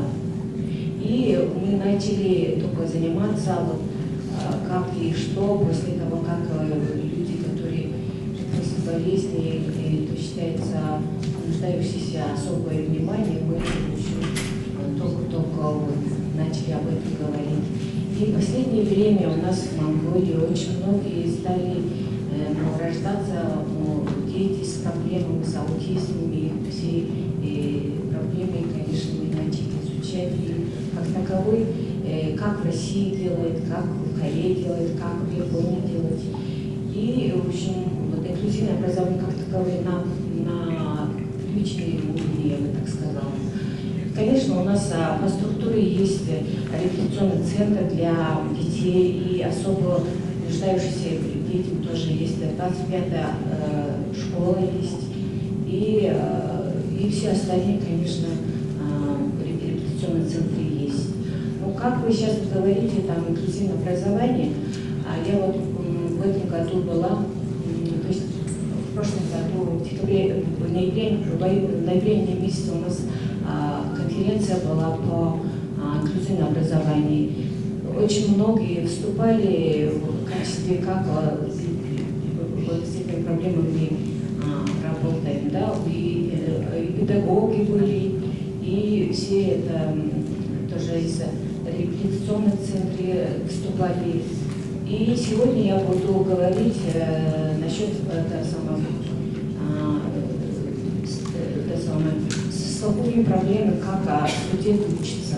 У нас в медицинском университете тоже есть студенты, которые нуждаются в этом, со слуховыми проблемами, и со всеми тоже мы их не выделяем особо. Мы стараемся, чтобы им помочь. Но как таковой, как сейчас я вчера видела в мастер-классе, им мы уделяем очень мало внимания. Только начали. Только родители,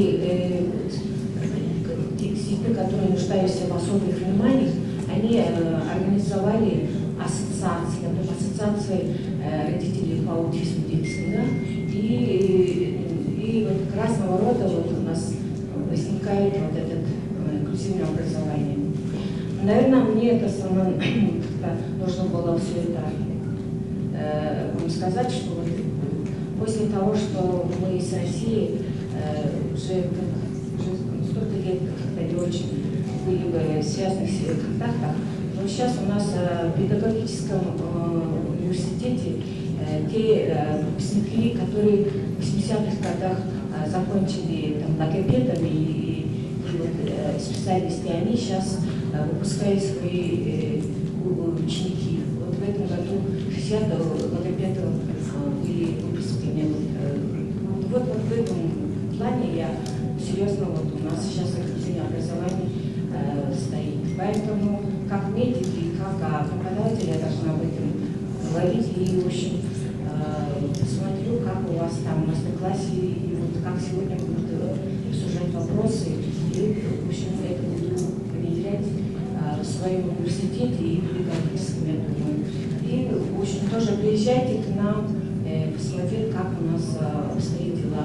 Наверное, нам нужно попросить помощь, чтобы как-то люди, да, посмотрели, как у вас обстоит очень на высоком уровне, я бы сказала. У нас тоже по реабилитационным центрам, конечно, высокая технология, инновации есть, но как таковое вот инклюзивное образование на приличной степени развивается. Спасибо за приглашение участия в этой прекрасной конференции Пантелеимону Романовичу Егорову и всем остальным участникам. Спасибо большое, и будем сотрудничать в дальнейшем. Приезжайте в Монголию, помогайте нам, и мы тоже вас будем в гостях ждать. Спасибо большое. Да. Конечно, мы будем сотрудничать с близкой нам, со соседней нам страной Монголии, да? Тоже желаем успеха вам тоже в работе, в развитии страны. Следующим я представляю возможность тоже рассказать о своей работе представителю Дагестанского государственного педагогического университета Фатима Тамаровне Омаровой. декану факультета специального дефектологического образования. Пожалуйста. Добрый день, уважаемый Пантелеймон Романович, Михаил Юрьевич, участники конференции. С огромным удовольствием я рада приветствовать вас от имени нашего ректора Наримана Сваровича Асварова и пожелать удачи и успехов в поиске новых путей развития инклюзивного и специального все-таки образования в Российской Федерации, поскольку сегодня здесь собрались люди не только со всех уголков большой страны, но и приехали из очень многих стран. И для меня лично хочется просто с огромной любовью передать привет Монголии, потому что именно представитель Монголии, тогда координатор детского фонда ООН ЮНИСЕФ Оюн Девдевноров стояла у истоков создания первой инклюзивной школы в Дагестане для детей с нейротипическим развитием и с нормальным развитием и с нарушениями опорно-двигательного аппарата в 2008 году. И сегодня это одна из лучших инклюзивных школ России. Спасибо вам большое за то, что вот именно человек из Монголии сделал инклюзивную школу. Вы знаете, я хочу искренне поблагодарить за ту замечательную встречу, которая была нам организована, начиная с аэропорта, и вообще за то гостеприимство, которое было проявлено. Наш замечательный дагестанский поэт Расул Гамзатов написал такие стихи.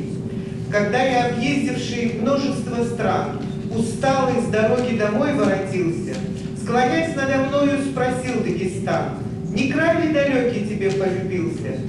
На гору забравшись, и с той высоты, всей грудью вздохнув, Дагестану ответил, немало краев повидал я, но ты по-прежнему самый любимый на свете». Но сейчас я начинаю понимать, что я немножечко изменяю своему Дагестану, потому что здесь живут замечательные люди, замечательные гостеприимные, здесь удивительные сердца, здесь рождаются смыслы, и здесь очень вкусная рыба, которую мы вчера попробовали.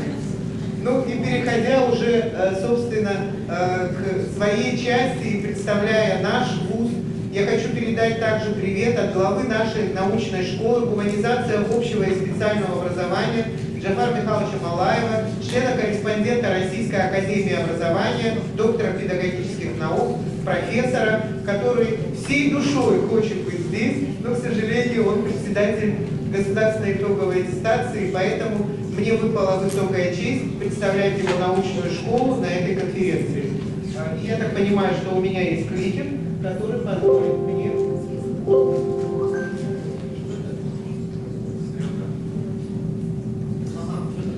Я хочу, рассказывая о нашем вузе, я хочу сказать, что ДГТУ – это флагман инклюзивного образования на Северном Кавказе. Это первая базовая организация высшего профессионального образования, которая в соответствии с приказом Миноборнауки Российской Федерации 2210 2010 года является вот таким вузом, который оказывает методическую и ресурсную поддержку вузам Северного Кавказа в обеспечении инклюзивного образования студентов с особыми образовательными потребностями.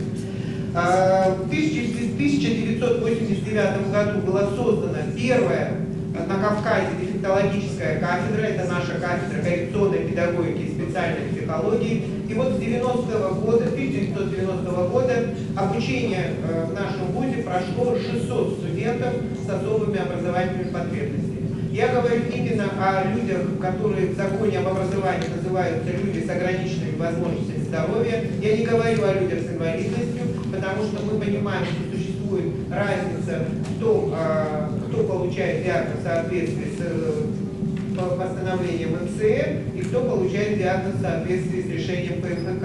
Я говорю именно об этих людях, которым необходимо создавать специальные образовательные условия. И сейчас у нас обучается 188 таких студентов, и вчера я горжусь на моем факультете свою выпускную квалификационную работу блестяще защитила Алина Насурлаева, которая является тотально слепой студенткой.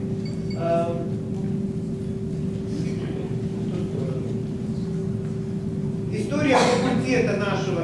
В нашей стране, к сожалению, всего 3 факультета, которые в своем названии носят слово дефектологический. то есть специализированных факультета. И я думаю, что сегодня уже наступает такой момент, когда такие факультеты надо создавать как отдельные факультеты, поскольку очень много сегодня работы по развитию кадровой политики в сфере инклюзивного образования.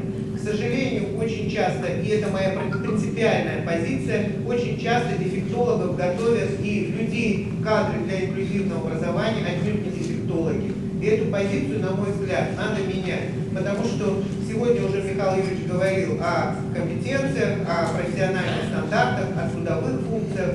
И сегодня мы должны это делать профессионально, на высоком качестве и будучи готовы к тем реалиям, которые готовят сегодняшний мир.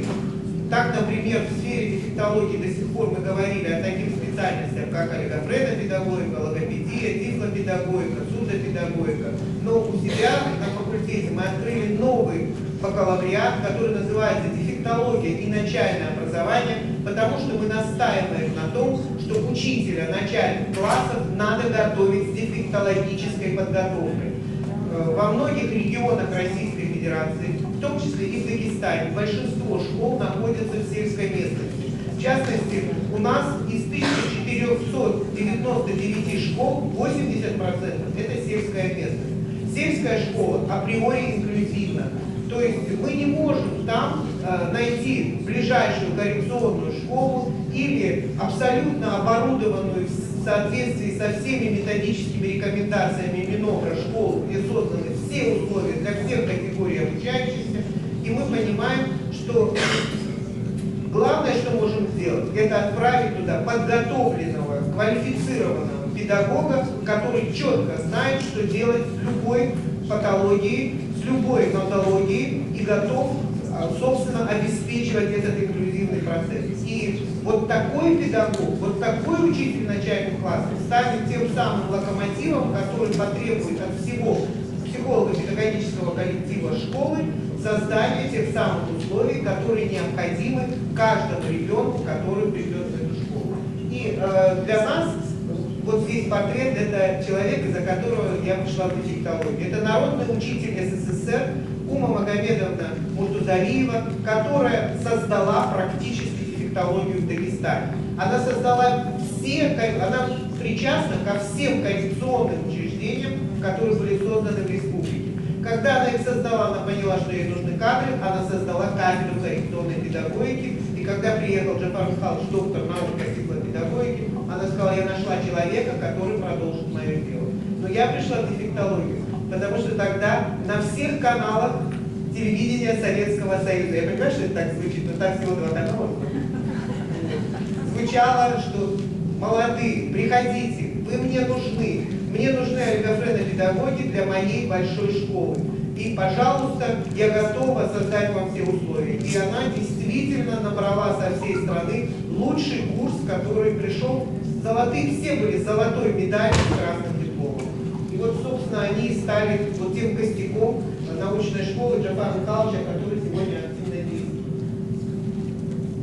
Опять не в ту сторону. Ну, я как дефектолог вечно не в ту сторону. Это наш Джафар Михайлович, многие из вас знают его лично. Это человек космической энергии, абсолютно создающий новые смыслы, создающий новые истории. И это не я делал. И мы гордимся тем, что Ольга Юрьевна Васильева, когда была у нас в Дагестанском государственном педагогическом университете в 2017 году, вот честно, никого не хочу обидеть, просто цитирую. Она сказала, что в России осталось 3 научные дефектологические школы. Это Московская, Санкт-Петербургская и Дагестанская. Я просто цитирую, но как победитель конкурса «Лидеры России» Ольга Юрьевна мой наставник по этому конкурсу. И я очень этим горжусь. На базе нашего вуза действует Северокавказский ресурсный центр инклюзивного образования «Созвездие», созданный по гранту фонда президентских грантов, и который практически готовил педагогов во всех республиках Северного Кавказа. У нас был просто вот такой 2-летний эпопея путешествия, когда мы выезжали. Мы считали, что лучше... Вы знаете, очень много дистанционных курсов, очень много онлайн-обучения, но этому нас научила пандемия. А в 2017 году у нас было твердое убеждение, что когда мы сидим у себя дома и ждем, когда к нам приедут, это неправильная позиция, это очень дорого для всего Северного Кавказа. Лучше отправить 5 человек из Дагестана во все республики Северного Кавказа, чем 300 человек привезти в Дагестан. И мы действительно поехали по всем республикам. Наш факультет активно участвует во всех конкурсах президентской платформы «Россия – страна возможностей». Наверное, мы единственный факультет, у которого каждый год кто-то встречается с президентом Российской Федерации Владимиром Владимировичем Путиным. И это не только я, как победитель конкурса, но и наши студенты. Вот здесь вы видите, 26 марта наша тотально слепая в свое время студентка Луиза Зязикова с президентом Российской Федерации Владимиром Владимировичем Путиным. Она является золотым медалистом чемпионата Обилимпикс и золотым медалистом Федеральной Олимпиады «Я профессионал» по направлению специальное дефектологическое образование. И поэтому я честно могу сказать, что готовлю лучших психологов и лучших дефектологов Российской Федерации.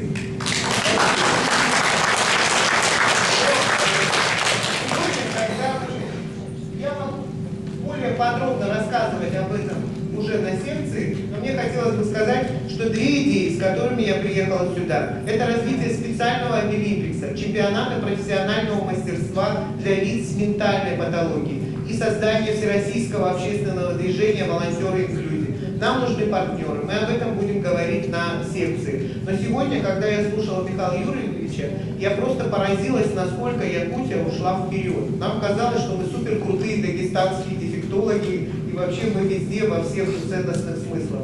Но когда я видела 166 тьюторов, боже мой, я о них столько читала, я их в глаза никогда не видела. У нас их нет. Когда я видела, что 136 логопедов, у нас 1499 школ, намного больше, чем в Якутии, но у нас всего 256 логопедов в школах. И мы только сейчас смогли с новым главой зашить в концепцию развития образования в Республике Дагестан, которая принята только в этом году, укомплектованность штатами учителей логопедов, педагогов, психологов всех образовательных учреждений. И когда Михаил Юрьевич говорил, что ни с концепцией инклюзивного образования не решить все проблемы, но как чиновник чиновнику, я еще заместитель министра по делам молодежи Республики Дагестан, я хочу сказать, ну с этого все начинается. У нас нет такой концепции. Я так понимаю, что я сейчас приеду домой и буду это делать. Я уже сказала о двух идеях. Понятно, что такое волонтеры инклюзии. Я просто понимаю, что долго говорю. Специальный обилимпикс. У нас существует олимпиада для обычных спортсменов, паралимпиада для спортсменов с нарушением опорно-двигательного аппарата, нарушенным зрением и другими нозологиями. И есть специальная олимпиада по особым требованиям для умственно отсталых спортсменов. И мы считаем, что в такой же логике должно развиваться движение молодых профессионалов WorldSkills, обилимпикс для людей, странно звучит, с обычной инвалидностью, и для участников с умственной отсталостью и другой психической патологией, включая расстройство аутистического спектра. И 3 года подряд Дагестан по инициативе моей и при поддержке тогда главы Республики Дагестан Владимира Абдуалича Васильева, а ныне главы фракции «Единая Россия» в Государственной Думе, проводит этот обилимпикс. В прошлом году к нам присоединилась Ингушетия. В 2023 году мы уже договорились с 8 регионами, что они готовы проводить. В понедельник у меня встреча с главой Национального центра обилимпикс с Игорем Грибановым, чтобы это мы сделали. Сергей Владимирович Киренко, мы эту идею уже презентовали, и он готов ее поддерживать. И поэтому мы хотим, чтобы Якутия тоже присоединилась, поскольку это не требует особых дополнительных вливаний и может быть финансовых, я понимаю, что будет бюджетный процесс, и может быть проведено в рамках обычного чемпионата обилимпикс. Но и еще, Михаил Юрьевич, вы меня простите, пожалуйста, у меня еще такая миссия. Дело в том, что Якутия отказалась создавать молодежный союз при региональном центре обилимпикс, а глава молодежного совета национального чемпионата обилимпикс — это Саида Гаджиева, я ее наставник, она чемпионка тоже обилимпикс по компетенции переводчик, и она сказала, а спроси, нельзя там как-то это решение изменить? Вот, потому что все-таки молодые ребята с инвалидностью – это те люди, за которыми будущее, и дать им возможность при региональном центре делать свой молодежный совет – это тоже очень важно. Спасибо. Спасибо большое. Да, мы сейчас Татьяна Ивановна тоже не знаю, сделать комментарий, но я тоже скажу вот Оксане Сергеевне, нашему коллеге из Республики Беларусь, я тихо говорю, что не все так хорошо, как, может быть, было воспринято, но здесь я бы хотел все-таки восхититься разнообразием нашей страны и той работы, которую делает Республика Дагестан. Вы вдумайтесь, да, 650 школ примерно в Якутии, огромнейшей, и 1600, да? Да, 1500 практически школ Республики Дагестан. И вы понимаете, что коллеги очень многое делают для сохранения исконных мест проживания каждого малого народа, каждой маленькой школы, каждого маленького детского сада. И я вот Оксане Сергеевне говорю, что я, например, у нас в Якутии тоже бывал в таких и школах, и детских садах, когда детский сад на 2 ребенка, вообще там такие просторы вот в Болданском районе, и все условия созданы. И, к сожалению, каждого родителя мы не сможем сделать специалистом, который поможет развитию этого ребенка. Государство создает эти условия через систему государственных школ, государственных детских садов, профессиональных образовательных организаций и многого другого. Поэтому восхищаемся. То, что касается Абилимпикса, я сам начинал его проводить и провожу до сих пор с 2016 года. У нас прекрасное волонтерство, Добрый мир, организация. Что там с молодежным советом, не знаю, посмотрю. Я посмотрю, что там с советом. У нас вроде как молодежь никто никак не связывает. Развивается сама тоже хорошо, с нашей поддержкой тоже. Пожалуйста, Патимат Иванович. Я благодарю Патимат Амаровну за приезд. Конечно, с Джафаром Михайловичем мы вели с марта месяца полную переписку. Он очень горел желанием приехать к нам, но вот работа есть работа. И я хотел бы отметить, что с Джафаром Михайловичем я встретился 20 лет назад, это в 2003 году, на конференции именно для незрячих специалистов. И я его позиционирую, потому что я вот сам 30 лет занимаюсь наукой, помогаю ребятишкам всех на заводе, но, конечно, в первую очередь ребятишкам с проблемами зрения. Я являюсь выпускником Якутской школы для слепых слышащих детей. То есть я горд, что я окончил эту школу. Но когда вот мои коллеги российские и те же незрячие говорят: ах ты, Пантелеймон, начинаешь инклюзию развивать, сейчас все коррекционные школы закроете, я говорю, ни в коем случае. Специальное образование – это достижение Советского Союза.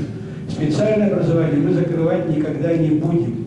Я не против закрытия коррекционных школ, а я за то, чтобы незрячий ребенок, слабовидящий, глухой ребенок, ребенок с ЗЦП, который имеет сохранный интеллект, имел возможность обучаться, воспитываться, в первую очередь воспитываться в детских садах инклюзивно и обучаться инклюзивно.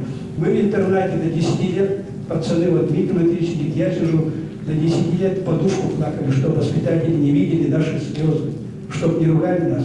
Мы все хотели домой. Специальное образование – это сегрегация, а инклюзивное образование – это социализация. И именно квинтэссенция инклюзивного образования и социализации. Поэтому я выпускник коррекционной школы, я 100% за инклюзию. Но ни в коей мере я говорю, что коррекционное образование мы закрывать не должны. В Америке нет коррекционного образования. Оно у нас есть специальное образование. Оно у нас великолепное. И оно у нас должно быть. Если у ребенка множественный, мы говорим, мультипроблемный ребенок, естественно, ему инклюзия дорога заказана.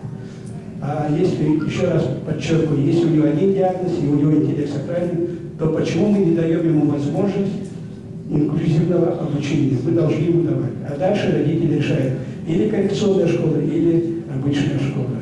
Конечно, вот Джафару Михайловичу большой привет. Вот, я говорю, он единственный ученый. Я очень многих ученых знаю и в России, и в Европе. В Европе я смотрю ученых, которые работают, извините, только за зарплату ради наших детей. У них хорошие зарплаты. А вот наших российских ученых, вот я только позиционирую Джафара Михайловича, который помогает незрячим. Помогал, помогает и будет помогать. Большое спасибо, Джафар Михайлович. Спасибо. Да, действительно, коллеги, мы приближаемся с вами к первому перерыву сегодня. Очень интересные все доклады, да, они будут, конечно, развернуты, да, на послеобеденных сессиях. У всех есть своя изюминка, и не одна, и в работе, и в практических результатах. Но вот я в зале вижу очень много представителей школ, детских садов пришли, которые вчера были площадкой, кто-то не был площадкой. Вижу вот Елену Петровну Афонскую, да, Татьяну Прокопьевну, подснежник наш, да, вот куда мы по Едите ходили, например, тоже особо, где учитывают ребят, у которых проблемы со зрением, и вот там сплошная инклюзия в этом садике, и потом это легче на уровне школьном уже, даже если дети потом эти отдельно идут в другие коллективы, и нет тех детей, с кем они ходили в такой специальный детский садик, они себя достаточно уверенно готовят к уверенному существованию вот в школьных коллективах детей и многие другие. И они здесь в том числе, потому что они пришли на имя Эмилии Ивановны Лиамга. И вот сейчас я с удовольствием предоставляю слово президенту Центра Лиамга по обучению социокультурной реабилитации слышащих детей, руководителю направления звукоречевой реабилитации сети центров «Радуга звуков». Как звучит прекрасно. Пожалуйста, Эмилия Ивановна, вам слово.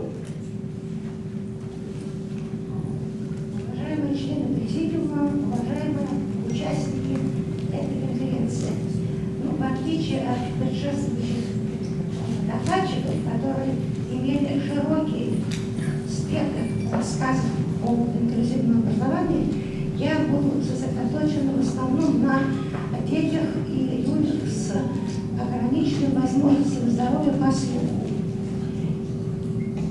Хорошо, спасибо. Да. Снижение или потеря слуха, как вы понимаете, несет очень серьезные последствия, имеет очень серьезные последствия для развития каждого ребенка. И эти последствия часто приводят к тому, что этот ребенок становится аутсайдером в обществе. В настоящее время во всем мире, конечно, эта проблема решается совершенно по-другому. И существуют разные взгляды на... Сейчас...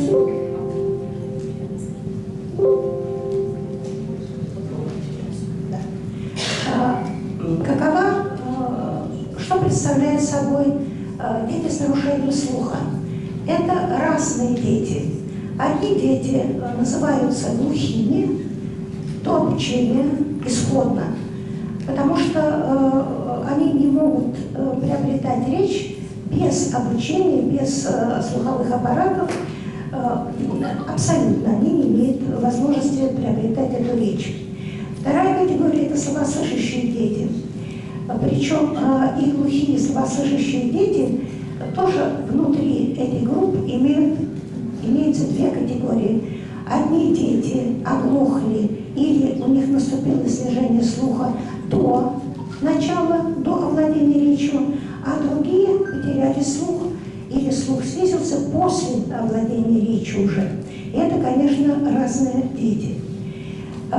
И те, и другие, все дети с нарушением слуха, конечно, нуждаются в абилитации или реабилитации.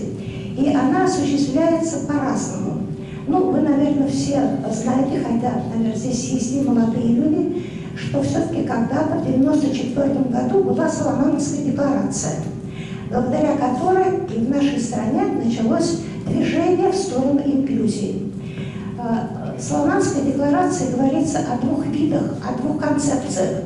Одна концепция – интеграция, другая концепция – инклюзивного образования. Они очень близки, но они не одно и то же.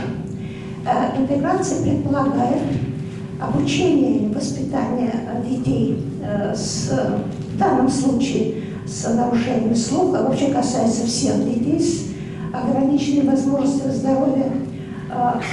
Эти дети должны быть готовы к обучению вместе со здоровыми детьми. А другая концепция инклюзии это несколько изменяет этот подход. Эта концепция говорит о том, что мир, школа, детский сад должны быть готовы к приему этих детей. Значит, в одних случаях человек должен быть готов, а в других случаях организация образования должна быть готова к тому, чтобы эти дети могли получать образование. Ну, в нашей стране интеграция началась довольно давно, до инклюзии. Это были еще 60-е, 70-е годы. И началась она стихийно, тогда, когда родители начали заниматься, родители других детей, начали заниматься сами со своими детьми по определенным программам, методикам. Ну, мы этим тогда занимались. В стране не было такого еще движения работы с родителями. А почему, собственно говоря, родители стали заниматься? А потому что не было специальной системы обучения дошкольников.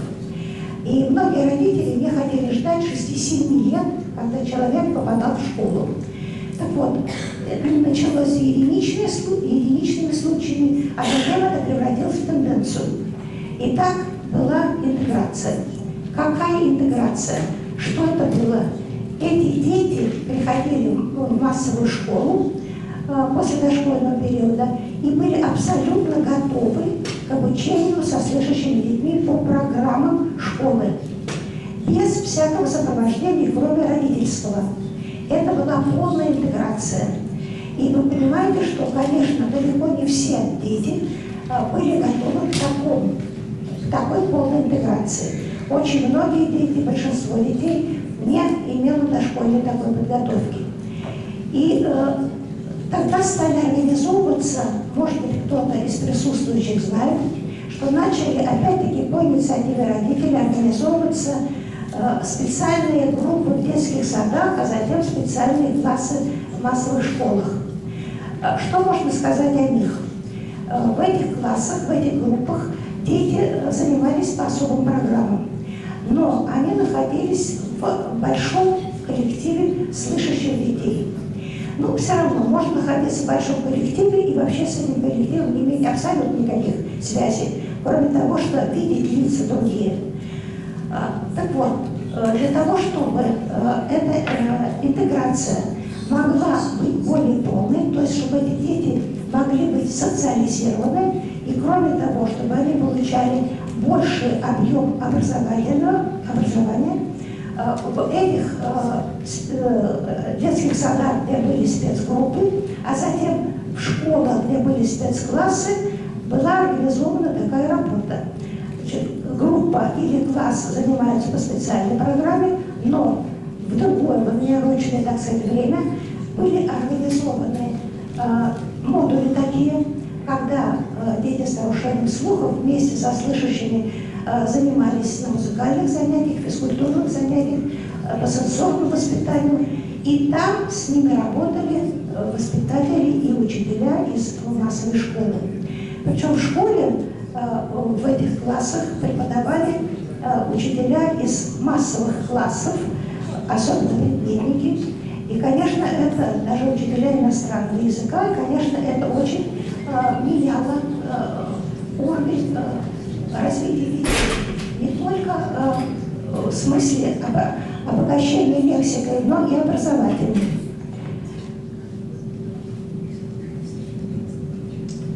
Ну, это я говорила вам уже. В результате, что мы имели вот такие разные формы интеграции инклюзии в нашей стране. Надо сказать, что и сейчас такие формы существуют. И помимо этого, субъектами инклюзивного образования могут быть и отдельный ребенок, и группа, и целый класс. Но если есть условия, и если в этих детских садах и в школах существуют только специальные группы или специальные классы без организации модульной такой со слышащими детьми в одноурочное время, причем это серьезная работа, это не просто кружки, это действительно совместная работа, совместное владение какой-то частью образовательной программы. Если этого нет, то это не инклюзия, это просто существование детей какой-то группы среди слышащих. Это тоже хорошо, потому что они гуляют вместе, но это не инклюзия. Понятно, что хотя при инклюзии школы или детский сад должны идти навстречу детям, но дети тоже должны идти навстречу образованию. А это что значит? Это значит, что дети должны иметь возможность возрастать образовательно и социализироваться. А значит, с ними должна проводиться обязательно определенная работа по определенной программе. И в этой программе центральное место должно заниматься развитием речевого слуха. Вы знаете, что все знают, даже те, кто не работает с глухими детьми, знаете, что существует специальное оборудование, слуховые аппараты, кохлеарные импланты, которые помогают детям лучше слышать. Но это лучше слышать может действительно помогать детям лучше слышать, а может совсем не помогать, если с этим оборудованием не проводится работа, если детей не учат слушать и слышать. И вот этот речевой слух, о котором мы говорим очень много, на самом деле сейчас не используется, не развивается у детей так, как это должно быть, к сожалению. Аппаратами, кохлеарной операциями, но при этом мы знаем огромное количество случаев, когда дети не имеют тех успехов, на которые были рассчитаны это ассистивное оборудование, потому что с ними не проводится специальная работа по развитию речевого слуха. Я вам скажу сейчас такую не очень приятную вещь. На конференции в Суздале, которая была в прошлом году, выступал представитель из Швейцарии, которая сказала нам о том, что совершилось очень большое событие в мире науки, в мире социализации, в мире практики. Была принята Всемирный закон о слухе. Всемирный закон о слухе. И там говорится о том, что, к сожалению, великому, постоянно, год от года растет количество людей с нарушением слуха. И сейчас их там около миллиарда, по-моему. Но самое главное, что к 50-му году это количество увеличится еще на 700 тысяч. Поэтому задача наша задача врачей одна, инженеров другая, а задача нас, специалистов, которые помогают детям развиваться так, как следует развиваться детям с сохранным слухом, очень велика. И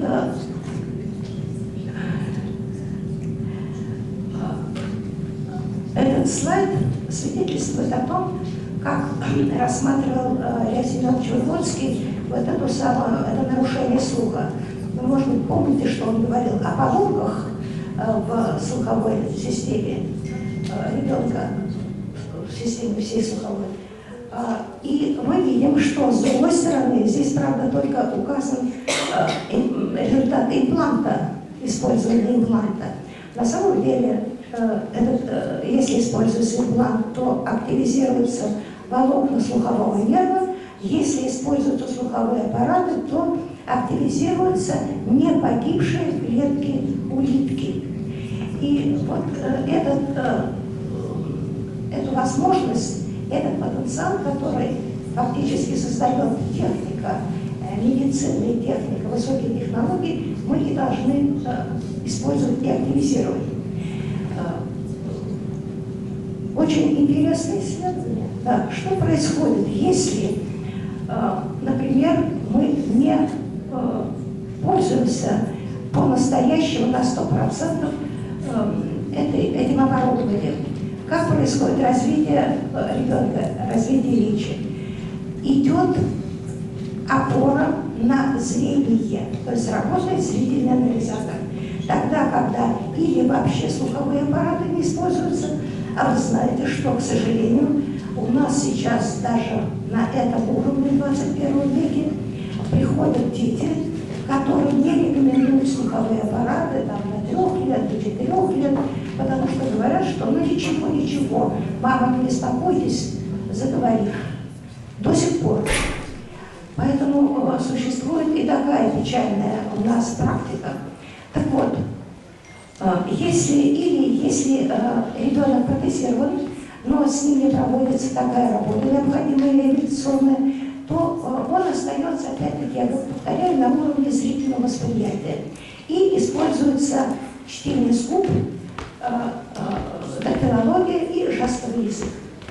Если ребенок протезирован и с ним проводится специальная работа, длительная, очень длительная, на весь дошкольный период, и желательно, чтобы это было и в ВУЗе. Такой опыт есть. То тогда развитие происходит по законам развития нормально развивающихся слышащих детей. В этом состоит наша задача. Так вот, в Австралии было проведено многолетнее исследование, по-моему, следующее, да, это еще, да, вернусь к тому, что перед этим говорила. Если мы не используем, не проводим эту реабилитационную работу, то что происходит? Первичный дефект переходит в вторичный. Вторичный — это что такое? Немота. Да?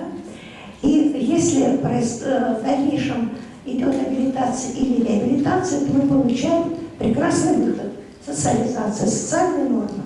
Но если этого не делается, то у детей с нарушением слуха появляется третичный дефект, о котором Выгодский не говорил, но который мы обнаружили, работая в Алматском университете, работая вместе с Еленой Юрьевной Никитиной, которая здесь присутствует. В чем он состоит? Это различные комплексы. Комплекс неполноценности, комплекс боязни общения с окружающими людьми. То есть это уже психические нарушения какие-то у этих детей. И возвращаюсь к этому исследованию, по-моему, здесь есть.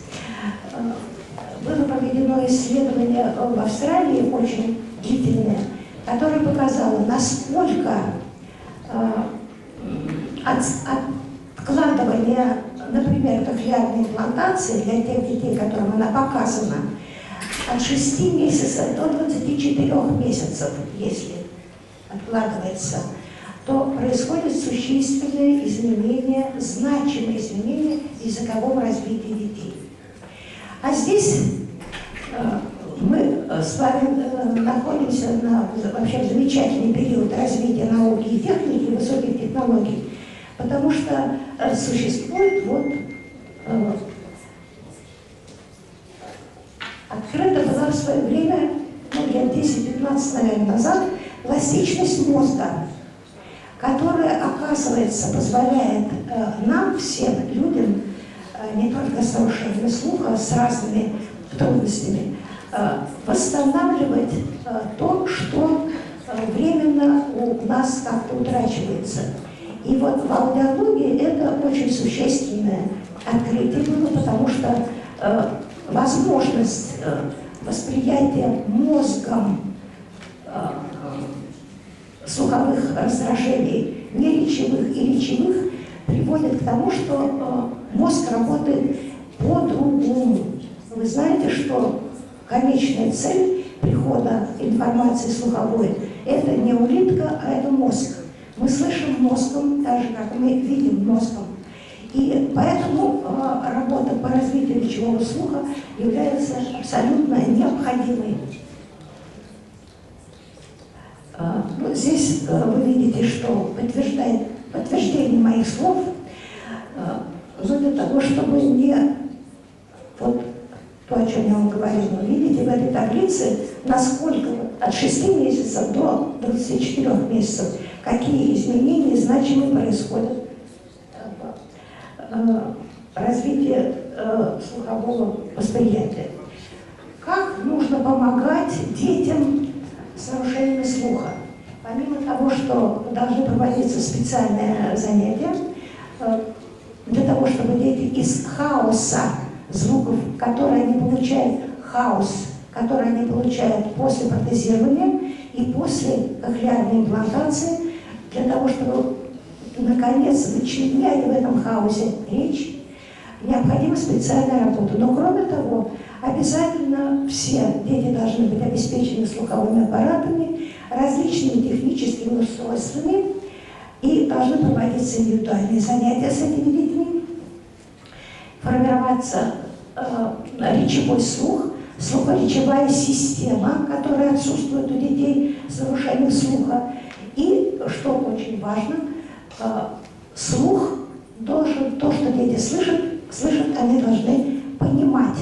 Потому что можно услышать, повторить то, что тебе сказали, но не понимать. Кстати сказать, этим страдают и слышащие люди, не только дети, но и мы с вами.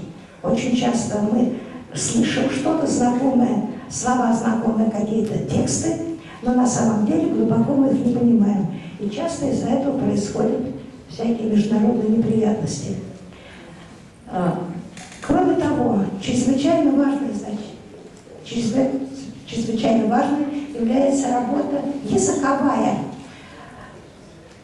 Я повторяю, что дети с нарушением слуха, рано оглохшие, или у которых был снижен слух, речи не имеют. К нам приходят глухонемые дети. Сейчас этот термин отсутствует, его просто выключили.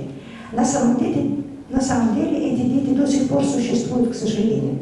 Так вот, глухонемые дети становятся нормально говорящими. И для этого необходимо, это задача наша, которую мы должны реализовывать в своей работе.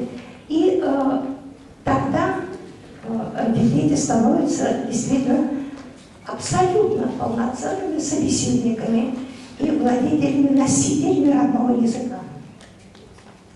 Вот самый последний пункт, готовность к самостоятельному деловому общению, как раз это коррелирует с тем, что говорили мои коллеги передо мной в своих докладах, социализация. И в предыдущем докладе тоже, что значит человек с каким-то нарушением приходит в рабочий коллектив. Он должен не просто уметь говорить, он должен уметь участвовать в обсуждениях, в составлении каких-то планов и программ, а не быть только исполнителем, которому что-то говорят, и он это выполняет. Они должны быть полноценными участниками деловых проблем в каждом рабочем коллективе. И обязательно, конечно, участниками этого процесса, всех этих процессов должны быть родители. Поэтому родители должны знать очень хорошо, что значит для детей слуховые аппараты, что за аппараты. Вот Елена Юрьевна Никитина всегда приводит пример того, как дети относятся, не только дети, уж студенты взрослые относятся к своим слуховым аппаратам. Когда спрашивают у студентов: а у тебя какой аппарат? А что говорит студент? Спросите у мамы. Значит, эти молодые люди, которые великолепно разбираются во всякой технике, потрясающие, да, они не знают, что у них на ушах висит. Они не знают, что там вообще происходит. Так вот, необходимо, чтобы повышался этот уровень у детей. Но прежде всего, этот уровень должен повышаться у родителей. Значит, родители обязательно участники процесса. Они должны знать, что надеть слуховые аппараты, причем обязательно 2 бинуральных восприятия должно быть, или 2 аппарата, или 2 импланта, или аппарат-имплант. И должны знать, что сразу, мгновенно человек не становится слышащим. А вы, наверное, тоже знаете, что когда начали делать операции, то решили, что все дети мгновенно станут слышащими, и вообще никакого обучения не нужно. Так вот, родители должны быть очень образованными людьми, они должны знать программу, по которой занимаются с детьми, и быть участниками. Но не только выполнять эти задания, но просто вводить детей с самого раннего возраста в мир, в социум. Ну, здесь вы можете прочитать, какое значение придается речевому слуху для нормального когнитивного развития детей. А это действительно, знаете, что сейчас очень много исследований за рубежом, в которых изучаются люди старшего возраста, у которых, естественно, снижается слух, и часть из них носит слуховой аппарат, даже операции делают, а часть отказывается. Так вот, у тех пожилых людей, у которых снижается слух, и которые не пользуются аппаратами, снижаются когнитивные способности. Это очень печальная история. Это действительно так. В нашей стране тоже такие исследования начались, и они демонстрируют те же самые результаты. А если это так происходит, то мы можем это все спустить вниз, насколько важно раннее использование слуховых аппаратов и операций, если нужно это делать операцию маленьким детям. И вот создается слуховая система, которая фактически охватывает абсолютно все развитие детей. Это касается языкового развития, понимания смысла речи. И, собственно говоря, так живем все мы, те, у кого сохранный слух. Но просто это не анализируем.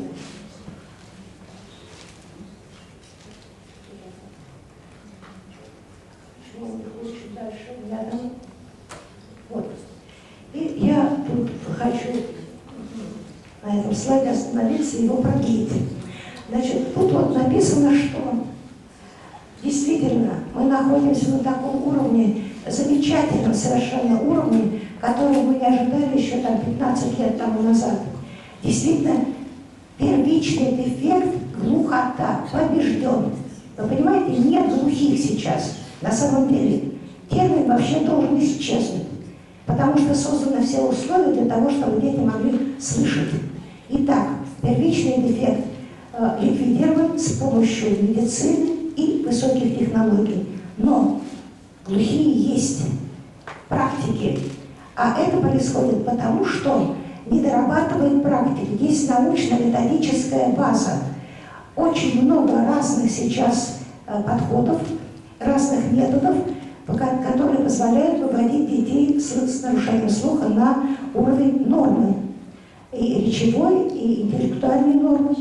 Этого не происходит, потому что практика не осваивает эти научно-методические методы. Это первое. И второе. Сейчас мы рассматриваем ситуацию сурдопедагогии как катастрофическую. Сурдопедагоги вообще исчезают из номенклатуры. Мы слышим слово логопед. Это близкие специальности, но это разные специальности. Сурдопедагог создает языковую базу у глухого человека с нуля и развивает эту базу, развивает ребенка интеллектуально, с языковой точки зрения, с социальной точки зрения. Логопед этого не делает.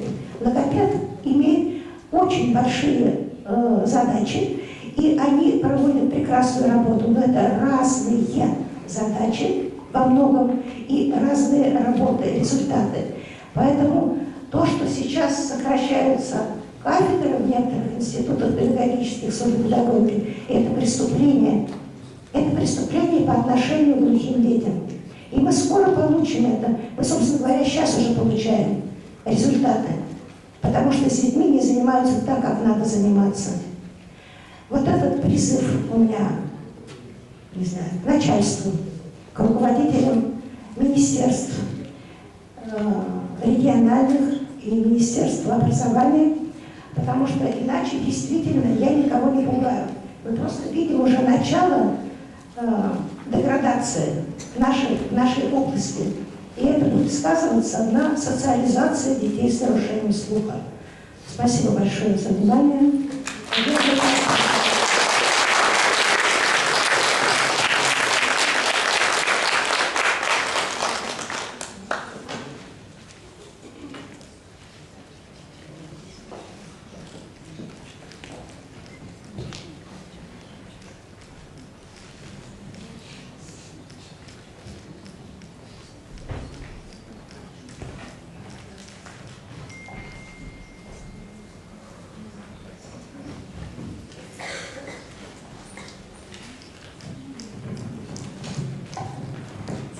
Дорогая Эмилия Ивановна, большое спасибо за содержательный ваш доклад.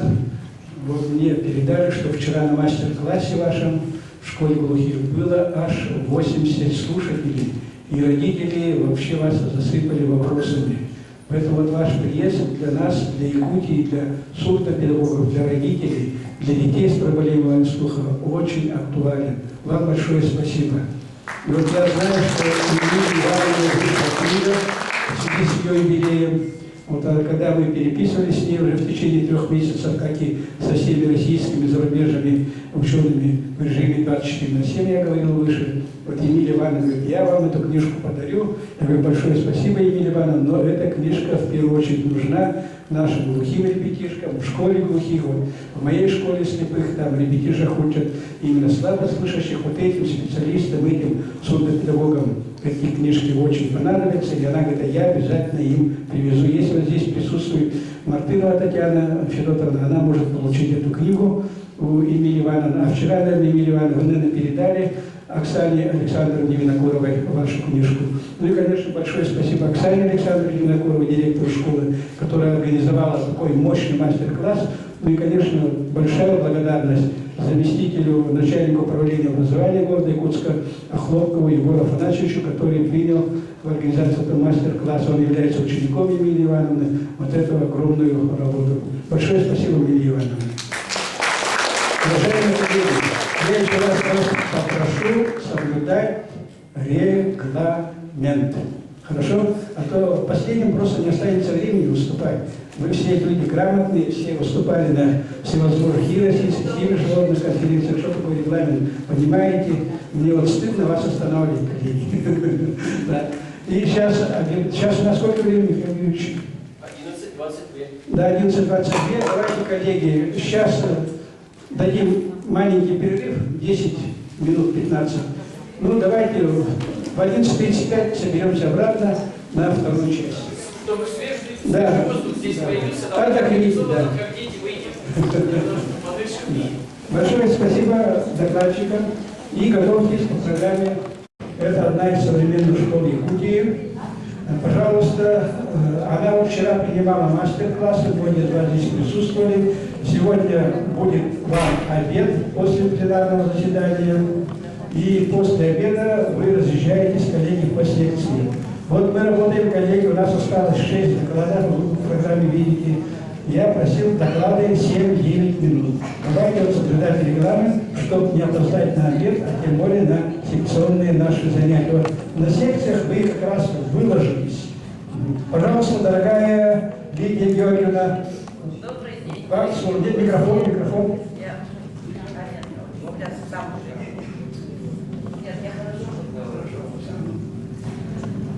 Я очень рада видеть вас в нашей школе. В нашей школе, вот в этом здании мы находимся всего 5-й год. До этого у нас была маленькая деревянная школа. И я хочу сказать, что в 22-23 учебном году нашей школе исполняется 30 лет. Эту школу открыла Евгения Исаевна Михайлова в 1992 году. Школа была открыта как школа индивидуального обучения на дому детей с ослабленным здоровьем. Видите, да? Уже сколько лет прошло? 30 лет почти. А в 2006 году, следуя традициям тех экспериментальных программ, мы создали программу «Абилитационная педагогика для детей с особыми потребностями». Ну и сейчас у нас уже, конечно, идет стопроцентная почти инклюзия. Дети обучаются с разной нозологией, около 20% детей с ОВЗ, с нарушениями слуха, с нарушениями зрения, детский церебральный паралич, дети с аутистическим расстройством спектра. Вот такие очень много наших детей. Я хочу, Пантелеймон Романович, через вас передать Евгении Исаевне вот такой буклет как раз про нашу школу. Будьте добры, передайте. Ой, большое спасибо. Буквально 2 минуты посмотрите наших детей, а потом выступаете и приходите на обед в столовую внизу. Я вас там Большое спасибо, Лидия Георгиевна, за приглашение. Смотрим видео, коллеги.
Спасибо, Лидия Георгиевна. Обязательно придем на вкусный обед. Все проголодались. Так, коллеги, теперь разрешите мне немножко выступить. То есть я попробую соблюдать регламент, и Оксана Сергеевна мне поможет. И как будет 9 минут, как 8 минут будет, вы скажете, Пантелеймонович, минутка. Хорошо? Что я, как и вы, увлеченный человек, я могу часами, как и вы говорите, да? То есть мы все научные исследователи, все увлечены, погружены в тему свою, и поэтому мы...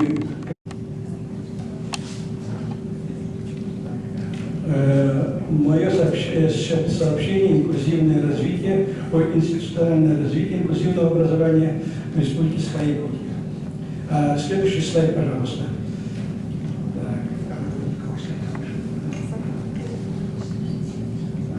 Следующий слайд, пожалуйста. Терминологический глоссарий, извините, пожалуйста. Терминологический глоссарий, я об этом говорил, вы все знаете. Вот я, например, сам являюсь человеком с проблемами зрения, да, и вот когда меня, а тем более моих школьников, моих студентов называют инвалидами, хотя вроде хотят их обучить, да, и говорят, что ты инвалид, вот я, например, как-то не воспринимаю этот термин. Я очень много езжу по России, выступаю на конференциях всероссийских, международных, за границей бывали. И вот за границей мы, оказывается, встречались с моими коллегами, как я узнал, и Леной Айлав, и Юлией Быстровой, и в Дюссельдорфе. Так, нет, девчата? Да. Вот видите, в Дюссельдорфе мы встретились и приехали в Якутск. Вот почему инвалид, да? Инвалид это означает непригодный. Вот у меня удивляет, в России, имея великий могучий русский язык, только одна из всех стран мира в сфере образования использует этот термин «оскорбительный инвалид». И ОБЗ тоже не корректный термин. Что значит ограниченная возможность здоровья? То есть все педагоги со временем становятся и психологами, вы это понимаете, наверное, четко. Вот у меня педстаж уже 46 лет, я и не только педагог, я и психолог, хотя корочки нет. И вот когда ограниченная возможность здоровья, этот термин я тоже коробит. Поэтому я предлагаю гуманное словосочетание, которое Европа использует уже полвека, особые образовательные потребности.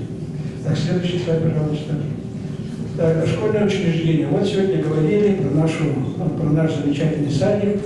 Этот садик «Подснежник» номер 11. Он был открыт 1 июня 1978 года, как раз в Заложном районе, и где у нас компактно проживают члены Всероссийского общества слепых. Я там тоже проживал со своей семьей. И вот наши детишки, незрячие, слабовидящие, ходили уже с 1978 года в этот садик. И этот садик продолжает. В 2006 году он стал центром развития ребенка, в 2011 году он стал экспериментальной площадкой. Мы с ними уже проводим научную работу. И вот Татьяна Прокопьевна здесь присутствует, директор, они очень большую работу ведут именно по социализации ребятишек с нарушением зрения. Если вы сами знаете, если мы оказываем ребенку помощь уже с пеленок, то иногда проблема может быть и в дошкольном учреждении решена. Тоже косоглазие исправится, диапия и так далее. Вот этим ребятишкам детский садик помогает. У нас очень много садиков. Садик «Звездочка», который помогает ребятишкам с проблемами опорно-двигательного аппарата. Садик «Ладушка», это Ретенникова Марина Васильевна, они помогают ребятишкам с проблемами слуха. У нас в Нервинге очень много садиков, которые помогают всем этологическим. Следующий слайд, пожалуйста. Инклюзивные школы. Да, вот в научных статьях пишут, что инклюзивное образование в России начало развиваться с 1991 года, но я категорически против, и с 1991 года. Если взять вот Нерингове, то первая школа Светочева Зоя Ильинична, я с ней встречался в 2010 году, очень профессиональный педагог, директор, она уже с 1990 года начала принимать, не как пишут в научных статьях 91, она с 1990 года принимать массовую школу свою глухих ребятишек. Следующий слайд, пожалуйста. Да, грамота. А вот грамота, до этого был приказ, то, что вот я говорил, документально. Да, то есть я не просто говорю, я документально подтверждаю, что такой факт есть. Вот грамота, следующий слайд, пожалуйста. Да, вот в большой энциклопедии есть статья большая, посвящена этой школе. Следующий слайд, пожалуйста. Да, в 1991 году мы создали учебный информационный центр «Толпон» для помощи нашим незрячим школьникам, незрячим студентам. Но вот как через 31 год выяснилось, что наш центр учебный «Толпон» явился прообразом Румца. А Румца, вы знаете, здесь присутствует директора Румца. Следующий слайд, пожалуйста. Следующий слайд, пожалуйста. Так, да, вот на базе центра «Толпон» мы создали общественную организацию Якутская республиканская ассоциация студентов, аспирантов и специалистов с особыми образовательными потребностями. Уже с 1991 года мы начали помогать в нашем университете студентам всех нозологий. То есть мы начали помогать сперва незрячим слабовидящим, а потом уже к нам начали обращаться и глухие слабовидящие. Вот в 2015 году, забегая вперед, я скажу, мы создали учебную лабораторию для глухих наших студентов. Вчера вот у нас был мастер-класс и выступала как раз вот заведующая этой лаборатории. И Лидия Ивановна здесь присутствует. И вот ассоциация, она помогает. То есть вы все знаете, что с помощью общественных НКО можно получать гранты. Да? Мы получаем грант Путина, 2 раза выиграли. И благодаря гранту Путина мы как раз таки развиваем инклюзивное образование в нашей республике. Следующий слайд. Да, вот с 1991 года в наш учебный центр «Толпон» мы привозим наших школьников со школами незрячих детей, и они приобщаются к адаптивным компьютерным технологиям. Следующий слайд, пожалуйста. Да, Северо-Восточный федеральный университет, вот как сегодня выступила президент университета Евгения Александровна Михайлова, да, то есть уделяет особое внимание развитию инклюзивного образования в СФУ. Следующий слайд, пожалуйста. Постоянная комиссия, об этом тоже Евгения Александровна сказала, она работает, вот я по многим университетам езжу, но такой комиссии, коллеги, я нигде не видел, ни в Европе, ни в России. То есть эта комиссия, мы включили туда замдекана по учебной части, именно замдиректоров по учебной работе и замдекана по учебной работе в те подразделения, где обучаются наши студенты с особыми образовательными потребностями. И возглавляет ее Михаил Прокопьевич Щербаков, наш курирующий проректор, а нынче заместитель ректора. Следующий слайд, пожалуйста. Да, учебно-научная лаборатория, об этом Евгений Александрович тоже говорил в своем выступлении. Мы создали 29 октября 2010 года, оснастили современным оборудованием. Вчера на мастер-классе мы это показали. Мы закупили 40 брайлевских строк, и когда я в Москве выступал по радио Всероссийского общества ВОС, Всероссийского общества слепых, я все время слепых не люблю, говорю незрячих. Да. И вот выступал, и мне говорят, да, вы Якутия, у вас под ногами алмазы, вы можете не 40, а 400 строк купить. И что так много купили, что вы их солить хотите? Я говорю, в школе у нас обучается более 150 детей. И когда я обучался в школе, я мечтал о брайлевской строке. Это 60 лет назад, да? А сейчас есть такая возможность и студентам, и школьникам получить брайлевскую строку. Кстати, в 2020 году на прямой линии с президентом из Краснодара, по-видимому, да, или из Ставрополя задавали вопрос, девочки задавала незрячие, почему в ТСР нет брайлевской строки? Вот брайлевская строка, она помогает незрячим читать всю информацию. Ну и президент дал задание фонду соцстраха, что включили в перечень ТСР брайлевскую строку. Следующий слайд, пожалуйста. Да, вот брайлевская строка, это наше оборудование. Следующий слайд, пожалуйста. В 1995 году мы разработали якутский алфавит. Я являюсь автором якутского алфавита по системе Брайля. Патимат Амаровна, вопрос к вам. Есть ли дагестанский алфавит по Брайлю? Нет. Нет, разработайте. Ну, у вас очень много, я понимаю, наречий, национальности. Да, да, но хотя бы для основного, да, аварского языка, вот, чтобы незрячие могли читать на родном языке. Вот мы в 1995 году создали Татарстан, здесь присутствует представитель Татарстана, она будет выступать, Елена Валерьевна Мелина, мы с ней сотрудничаем уже очень давно, она будет говорить, да. И вот они разработали почти 100 лет назад алфавит для незрячих на татарском. Молодцы. Ну вот мы разработали в 1995 году и издаем учебники. Следующий слайд. Да, Северо-Восточный революционный центр, об этом говорила Евгения Савина, создан в 2012 году. То есть, если лаборатория занимается сопровождением учебного процесса, то Северо-Восточный революционный центр развития инклюзивного занимается наукой. Да? То есть мы проводим уже третью конференцию. Мы провели первую конференцию в 2011 году, провели вторую, здесь многие присутствуют, могут подтвердить, что в 2011 году мы проводили конференцию. Да, я забыл, кстати, так. Дима, пожалуйста, видео включи, я про него забыл. Сейчас вот от первой конференции посмотрим фрагмент. А что в звук был? Из Нижнего Новгорода явилась Марокко. Чуть-чуть обитаемый ребенок с плохим зрением с трудом войдется в взрослую жизнь. Основная задача родителей и педагогов – максимально давать самостоятельность. Очень важно выявить как можно раньше способности ребенка, будь то музыкальный слух, рисование, пение, спортивные наклонности, и развивать их. А главным ориентиром становится то, чтобы ребенок не отличался от обычных детей. На этом и основана главная идея инклюзивного образования, то есть включающего в себя равные возможности для всех людей. Обучение инвалидов должно стать неотъемлемой частью системы общего образования. У наших детей, незрячего, слабослышащего ребенка интеллект сохранен.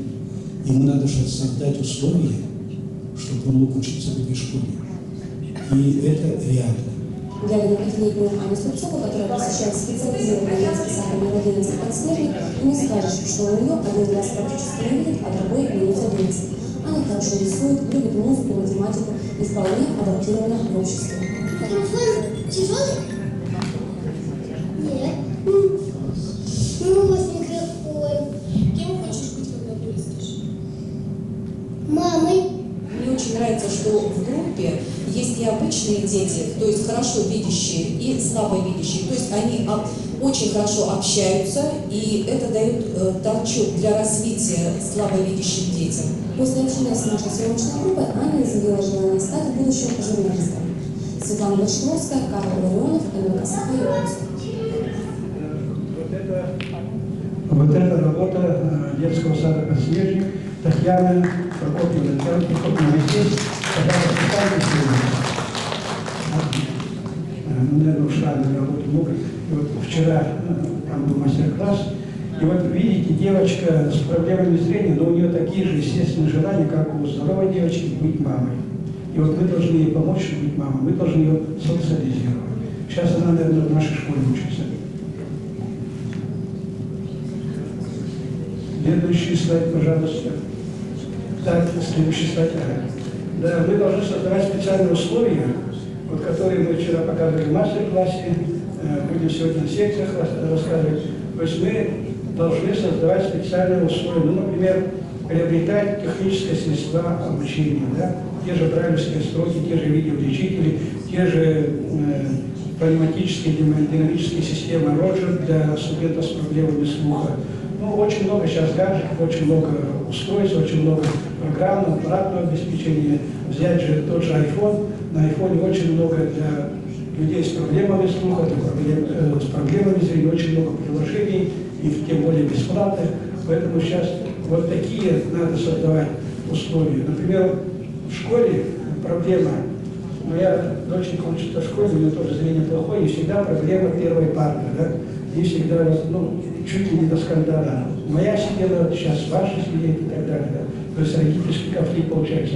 А если в школе были бы видеоувеличители, которые позволяют ребенку сидеть с любой партой и смотреть, вот у нас есть доступная среда, это федеральная, республиканская программа, региональная программа, у вас тоже есть. Вот по этим федеральным программам можно закупать оборудование, те же учебники с укрупненным шрифтом, те же видеоувеличители. И тоже, как я сказал, как сказал президент России, ту же брайлевскую строку раздавать нашим школьникам, которые обучаются инклюзивно.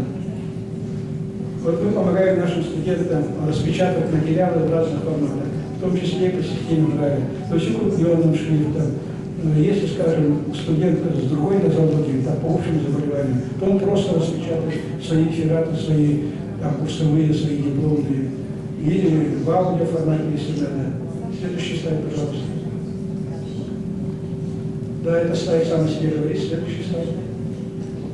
Два кита инклюзивного образования. Да, вот на современном этапе развития нашего общества я, как педагог ученый, во главу угла при обучении именно школьников, студентов с проблемами здоровья, так как сам таковым являюсь, я ставлю два основополагающих фактора. Это в первую очередь система Брайля и адаптивные компьютерные технологии. Сейчас мы говорим о технологических, о цифровых решениях. Да? Сейчас вот по вузам буквально на той неделе всем пришли приказы с Минобра. Какую же вы работу ведете по созданию технологических и цифровых решений? Вот я буквально 2 дня назад написал служебную записку Минобр науки. То есть каждый университет сейчас это должен создавать. Именно адаптивная компьютерная технология помогает незрячим людям получать, обрабатывать и передавать информацию. Если не было бы компьютера, я не мог бы вообще читать лекции, да? Не мог бы доклад свой читать, не мог бы ездить по Европе и читать на немецком свои доклады. И именно благодаря ноутбуку, благодаря айфону, где у меня все презентации, я с помощью брайлевской статьи все это могу спокойно, как и вы, достойно читать, представлять информацию. Именно вот незрячий школьник, незрячий студент должен быть грамотным. А у нас проблема, система Брайля стала как в России, так и в Европе альтернативной. В школах коррекционная система Брайля должного внимания и в России, и за рубежом не уделяет. Это печальный факт. Я хотел бы вот в нашу резолюцию такое предложение. Если у нас жест глухих стал государственным языком, коллеги, так, нет? Жест глухим государственным языком? А система Брайля почему не имеет государственного статуса? Вот это надо включить в резолюцию. Система Брайля должна иметь государственный статус, чтобы именно в школах учились. А к нам приходят ребятишки, такие, как видят, как и я, да, 3%, 4%, их обучили плоскому письму, они сидят, каракули пишут. Они прочитать не могут, преподаватель прочитать, а человек уходит безграмотно. Они все сидят на аудио, ушами слушают, а как пишется Москва, они не знают. То есть независимо, какую профессию человек выбирает, незрячий, он должен быть в первую очередь грамотным. То есть любой человек должен быть грамотным, с любой нозологией, в норме здоровья. Мы должны быть грамотными. А это система Брайля для незрячих. Следующий слайд, пожалуйста. Он о себе говорит, следующий слайд. Всероссийская благотворительная акция. 7 апреля мы проводим такую акцию. В 2015 году провели в университете, в 2016 году на уровне города. Арсений Сергеевич, будучи мэром города, сейчас он у нас глава республики, он поддержал, сам наш участие в этой акции. В 2017 году у нас стала республиканская, потом всероссийская, в этом году она уже международная. То есть уже весь мир проводит эту акцию. Все мои коллеги зарубежные профессора проводят эту акцию. Суть этой акции – это не только о студентах или о школьниках с проблемами здоровья. В первую очередь, это о любом человеке. Человек должен думать всегда о своем здоровье. А он о своем здоровье задумывается только тогда, когда попадает в больничку. А он должен об этом с детства. Следующий слайд, пожалуйста. Да, год народного искусства, 23 декабря 2021 года, вы прекрасно это знаете. В ходе большой ежегодной пресс-конференции президент Российской Федерации Владимир Владимирович Путин отметил, что для нашей многонациональной страны чрезвычайно важно поддерживать языки и самобытную культуру народов. Завтра, коллеги, вы как раз увидите нашу самобытную якутскую культуру. Будете отдыхать, наслаждаться, удивляться.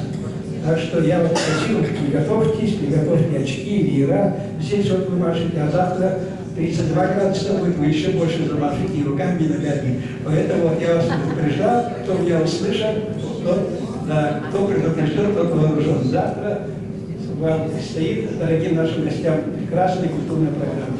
И вот 22 год президент страны Владимир Путин объявил Днем народного искусства и нематериального культурного наследия народов России. Здесь у нас присутствует Татарстан, Дагестан, Монголия, Якутия, Белоруссия. Поэтому вообще вот Россия это многоконфессиональная, многонациональная страна, этим мы и сильны. То есть хотя вот западные санкции хотят нас ставить, но им ничего это не удастся. Следующий слайд, пожалуйста. Да, вот уже говорю конкретно проблемы инклюзивного образования. Хотя мы говорим, все у нас развивается, но сегодня инклюзивное образование в детских садах и школах развивается слабо. Ввиду отсутствия соответствующего финансирования, сказал бы достойного, какое-то минимальное есть, но достойного финансирования нет, я думаю, вы со мной согласитесь. Отсутствие соответствующих учебно-методических пособий, вот я даже говорил, что учебники с укрупненным шрифтом у нас отсутствуют. И самое главное, отсутствие узких специалистов. Вот сегодня говорили про логопедов, про олигофренопедагогов, а про сурдо- и тифлопедагогов никто не говорит. Это печально. Вот Якутия могла бы готовить такие кадры не только на Якутию, на весь Дальневосточный федеральный и даже на Сибирский федеральный округ. Сейчас у нас ни в одном ПФК нет ни сурдопедагога, ни тифлопедагога. Вот почему у нас инклюзивное образование слабо. Следующий слайд.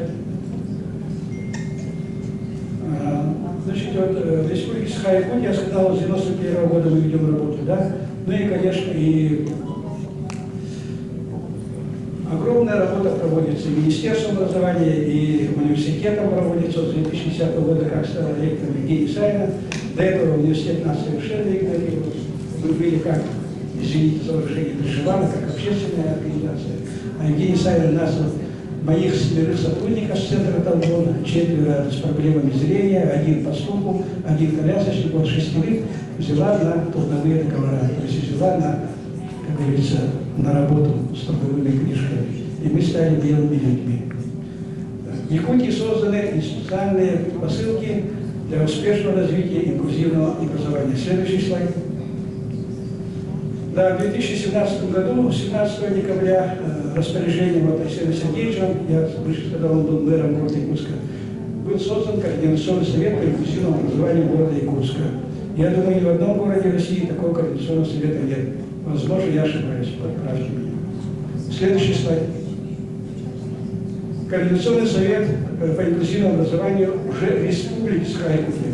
1 марта 2019 года вышло распоряжение председателя Владимира Солодова, который вот был у нас очень эффективно 2 года у нас работал, потом его усилили, стал губернатором Камчатки, да, начальником Камчатки, и там очень успешно работает.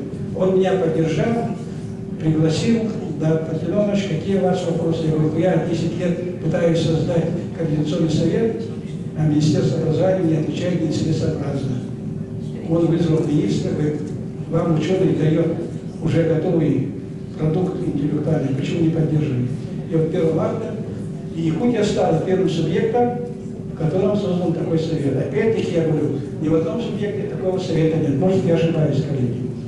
Следующий слайд. Да, и вот в марте этого года министр образования Ирина Павловна Любимова подписала приказ о утверждении концепции развития инклюзивного образования. И 4 миллиарда выделено на концепцию. Я тоже думаю, ни в каких субъектах таких средств по концепции не выделяют. Следующий слайд. И вот самое главное, в прошлом году я был на приеме у Василия Сергеевича и сказал, что если мы говорим про инклюзивное образование, то мы должны обеспечить его финансово. А так, если говорить, это просто, извините, одни слова, ну, попросту говоря, говорильные. Я говорю, вот я подготовил проект государственной программы развития инклюзивного образования Республики Саха-Якутия, развитие с 22 по 2030 год. Говорю, пожалуйста, поддержите. Он дал задание Министерству образования, эта программа разработана. То есть сейчас она будет утверждена, и Якутия, опять-таки, подтверждаю, повторяюсь, возможно, что имеет государственную программу, ни один субъект такой государственной программы не имеет. Вот такую огромную работу ведет наш МГК, наше Министерство образования, Северо-Восточный федеральный университет. Большое спасибо. А теперь я передаю слово моей дорогой Оксане Сергеевне, которая мне сейчас помогала, и в 2014 году она нам помогала. А я был в Беларуси в 2010 году. Я вообще был ошеломлен, когда ехал по Москве, шикарные особняки, выехал за Москву, идут покосившиеся избушки, заехал на Белоруссию, а там белые мазанки. Там нет, я не увидел ни олигархов, ни нищих. И поэтому я был очень доволен. И молочка там была вообще великолепная, свежая. Ну и, конечно, и в научном плане вот, Светлана Сергеевна мне показала работу профессиональных училищ, где глухих ребят готовят уникальным специальностям, сварщики, слесарь и так далее. Оксана Сергеевна, вам слово. Спасибо, Владимир Романович.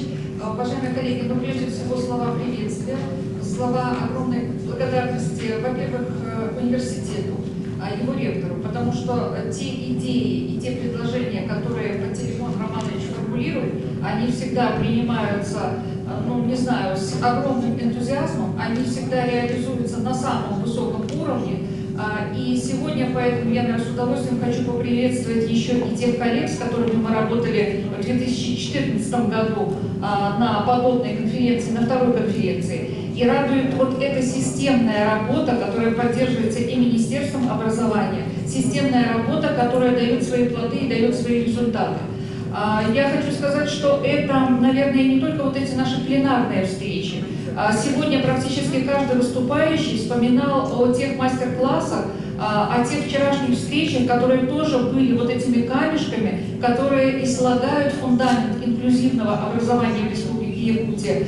Здесь присутствует Татьяна Федотовна, директор Республиканского центра, в котором мы работали. И действительно очень важные вопросы. Так, наверное, классно спланирована программа конференции, что здесь, на мой взгляд, нет повторяющихся вопросов и проблем. Да? Мы как в дополнение работаем друг с другом, и вопросы обилимпикса, и вопросы осознанного родительства, я бы сказала, по отношению к этим деткам, и создание ресурсных центров. Вы знаете, что любой вопрос, которого бы мы ни касались, он действительно актуален. И поэтому я надеюсь, что и дальнейшая наша работа, она будет вот в таком же позитивном и результативном русле.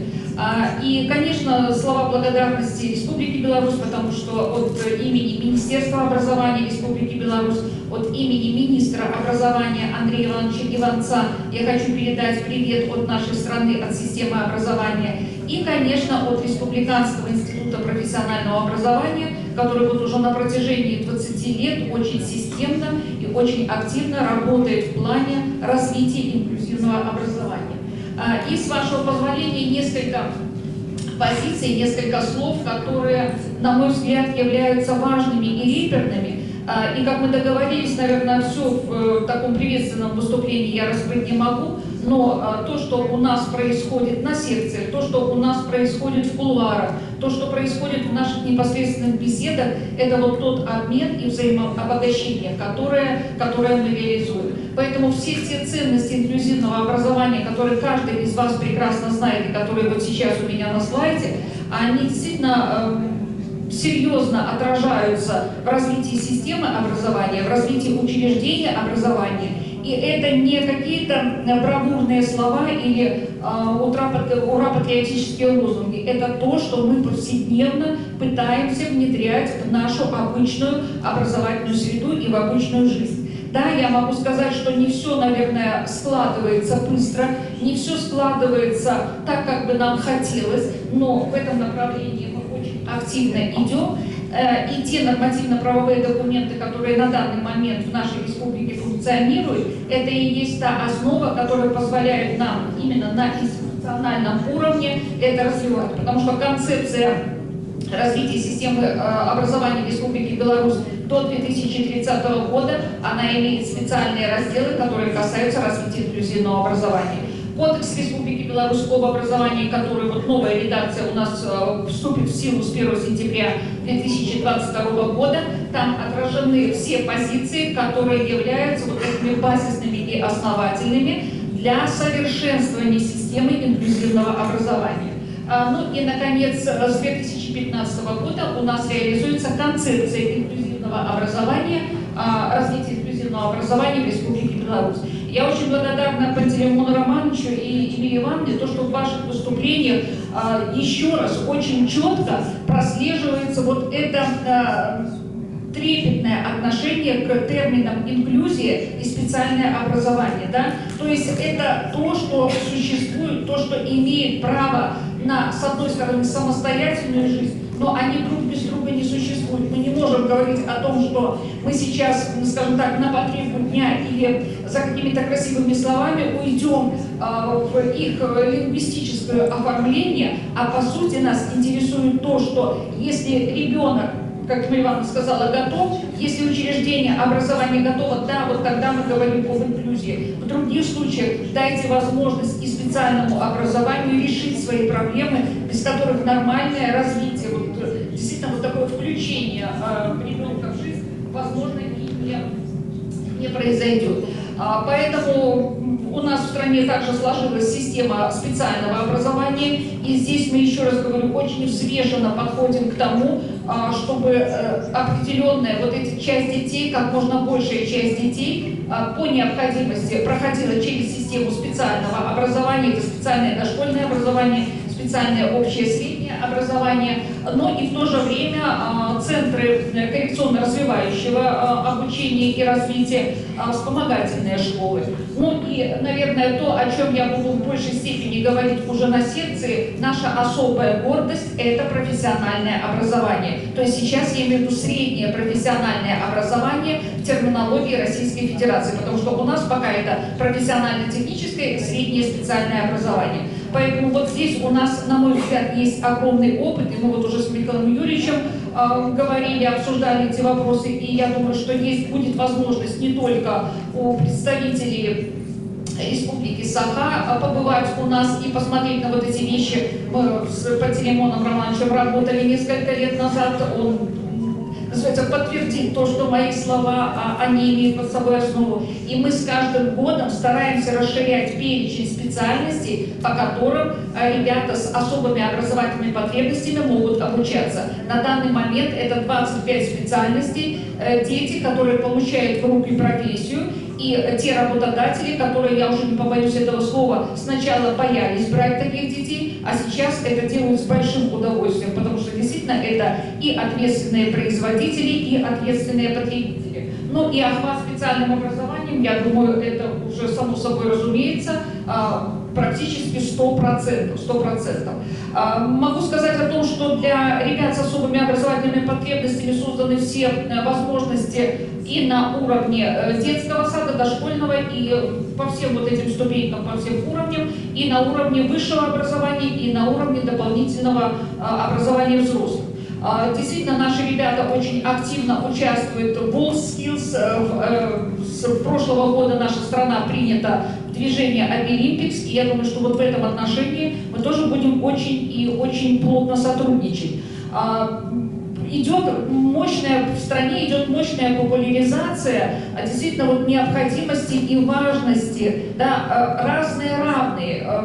Буквально 21 документальный фильм о каждом из детей, ну вот пока вот, избранных, да, документальный фильм о том, как они проходили, какие они достижения имеют, их возможности. И вот это, скажем, в таком широком, наверное, информационном масштабе преподносится для каждого человека, это очень важно знать. Это действительно меняет психологию обычных людей. Они действительно по-другому смотрят на этот вопрос, на эту проблему и делают все возможное для того, чтобы способствовать этому направлению. Поэтому, что касается творчества детей, что касается их участия в научной работе, что касается фестивалей, которые являются инклюзивными фестивалями, это не для особых детей фестиваль, не для особых детей конкурс. Это то, где каждый ребенок действительно, вот, можем говорить, на равных участвует в этих процессах. И то же самое, наверное, мы можем похвастаться теми достижениями, которые имеют наши дети, победители WorldSkills и Обилимпикс. И, конечно, это тоже стимулирует и других ребят.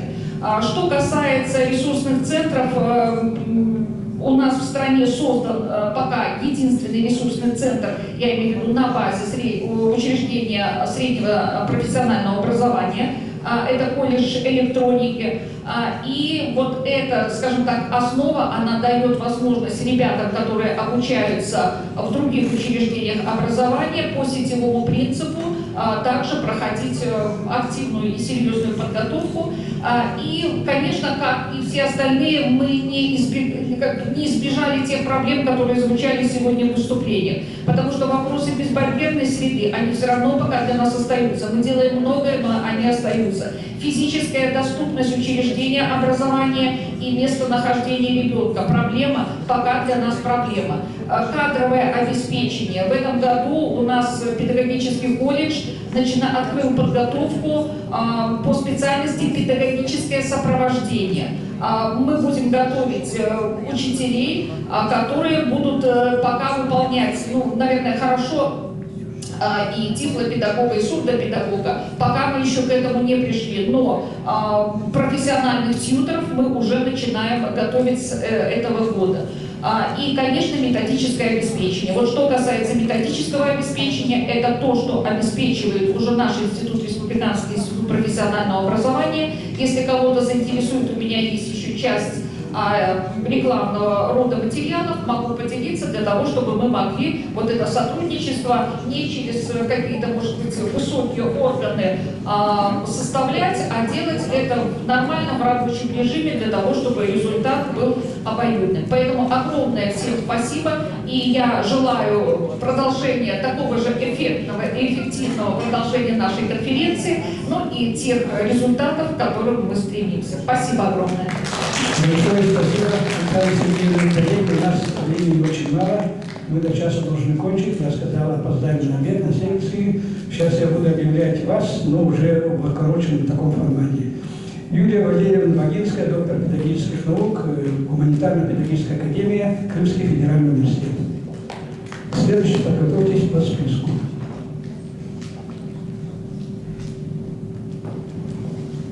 Александр Сергеевич Фетисов. Добрый день, уважаемые коллеги. Выражаю огромную благодарность за возможность приехать для нашей Ялты в столь далекий регион.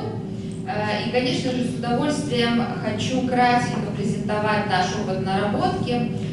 Скажу сразу, что мы сейчас активно развиваем академическую мобильность, так как Крым, Ялта, курортный регион, и делаем все для того, чтобы сделать максимально доступную нашу среду, не только образовательную, но, конечно, экскурсионные программы, адаптированные маршруты. И буквально там 2,5 минутки видеоэкскурсия в наши стены, то есть что у нас есть и почему мы это делаем. Сейчас те, кто, наверное, связан с вузами, знают, что есть программа «Летний университет», когда студенты с разных вузов, в том числе ЛНР, ДНР, вот у нас Крымский федеральный, с 9 июля принимают уже 40 студентов с ЛНР, ДНР по этой программе. И вот в рамках летнего университета мы хотим сделать доступные, адаптированные образовательные маршруты, экскурсионные для студентов уже с разных других регионов, именно студентов с инвалидностью. И вот обратите внимание, какие у нас условия есть, и потом я буквально там пару фраз прокомментирую.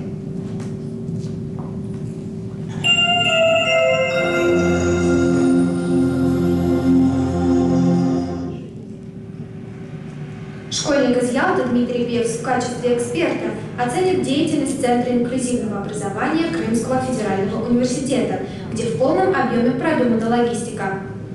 Я хочу провести экскурсию, показать, насколько вот наши возможности соответствуют потребностям таких же ребят, как и ты. С теплым гостеприимством встретили ялтинского школьника сотрудники ресурсно-учебно-методического центра по обучению инвалидов и лиц с ограниченными возможностями здоровья Крымского федерального университета.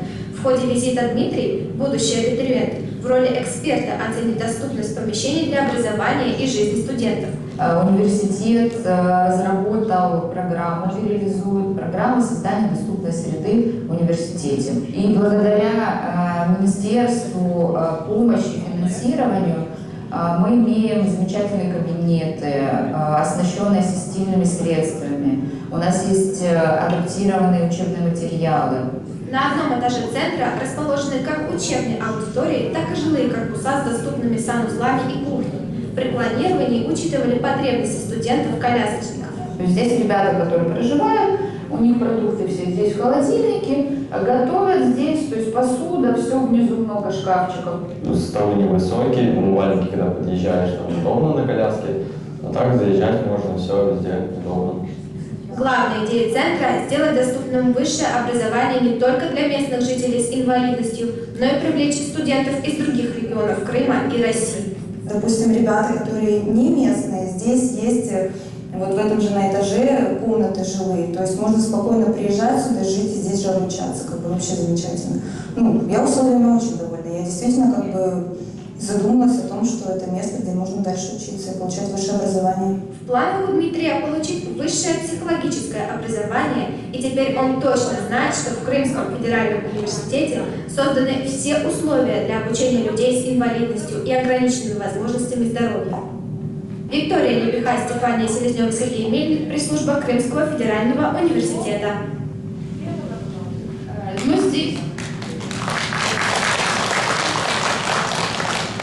Здесь вы увидели, что самое главное за последние годы мы закупили транспорт, который позволяет и молодежи, как школьникам для проведения профориентационных разных мероприятий, так и для студентов, уже которые будут приезжать к нам, или есть сейчас у нас, передвигаться не только по территории нашей академии с корпуса в корпус перевозить, но и опять же мы можем отвозить их на разные экскурсионные программы. И сейчас составляем такие маршруты, адаптированные по дворцово-парковым зонам, по разным территориям, пешеходным тропам для разных нозологических групп. Я с удовольствием приглашаю для сотрудничества, для как раз таки реализации таких программ к нам в Ялту, в Крым. Спасибо большое. Большое спасибо, Юлия Валерьевна. Слово предоставляется Александру Сергеевичу Фетисову, доктору педагогических наук, Воронежский государственный педагогический университет. Подготовится Елене Александровне Лап.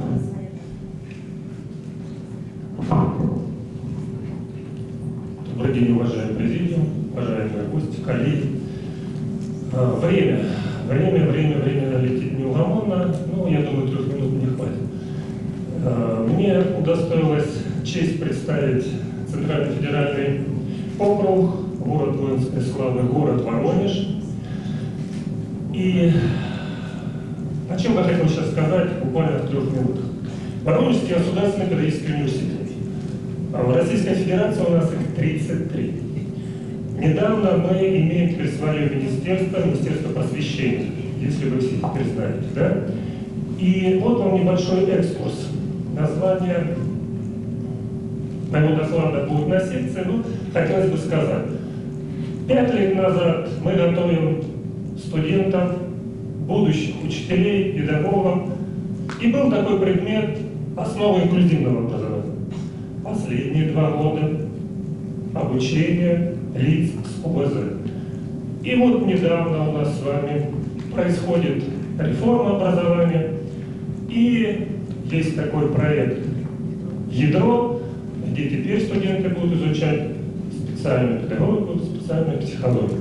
Я почему на этом заостряю внимание? Дело все в том, что пока мы будем шарахаться от одного от другого, смысл и цель теряется.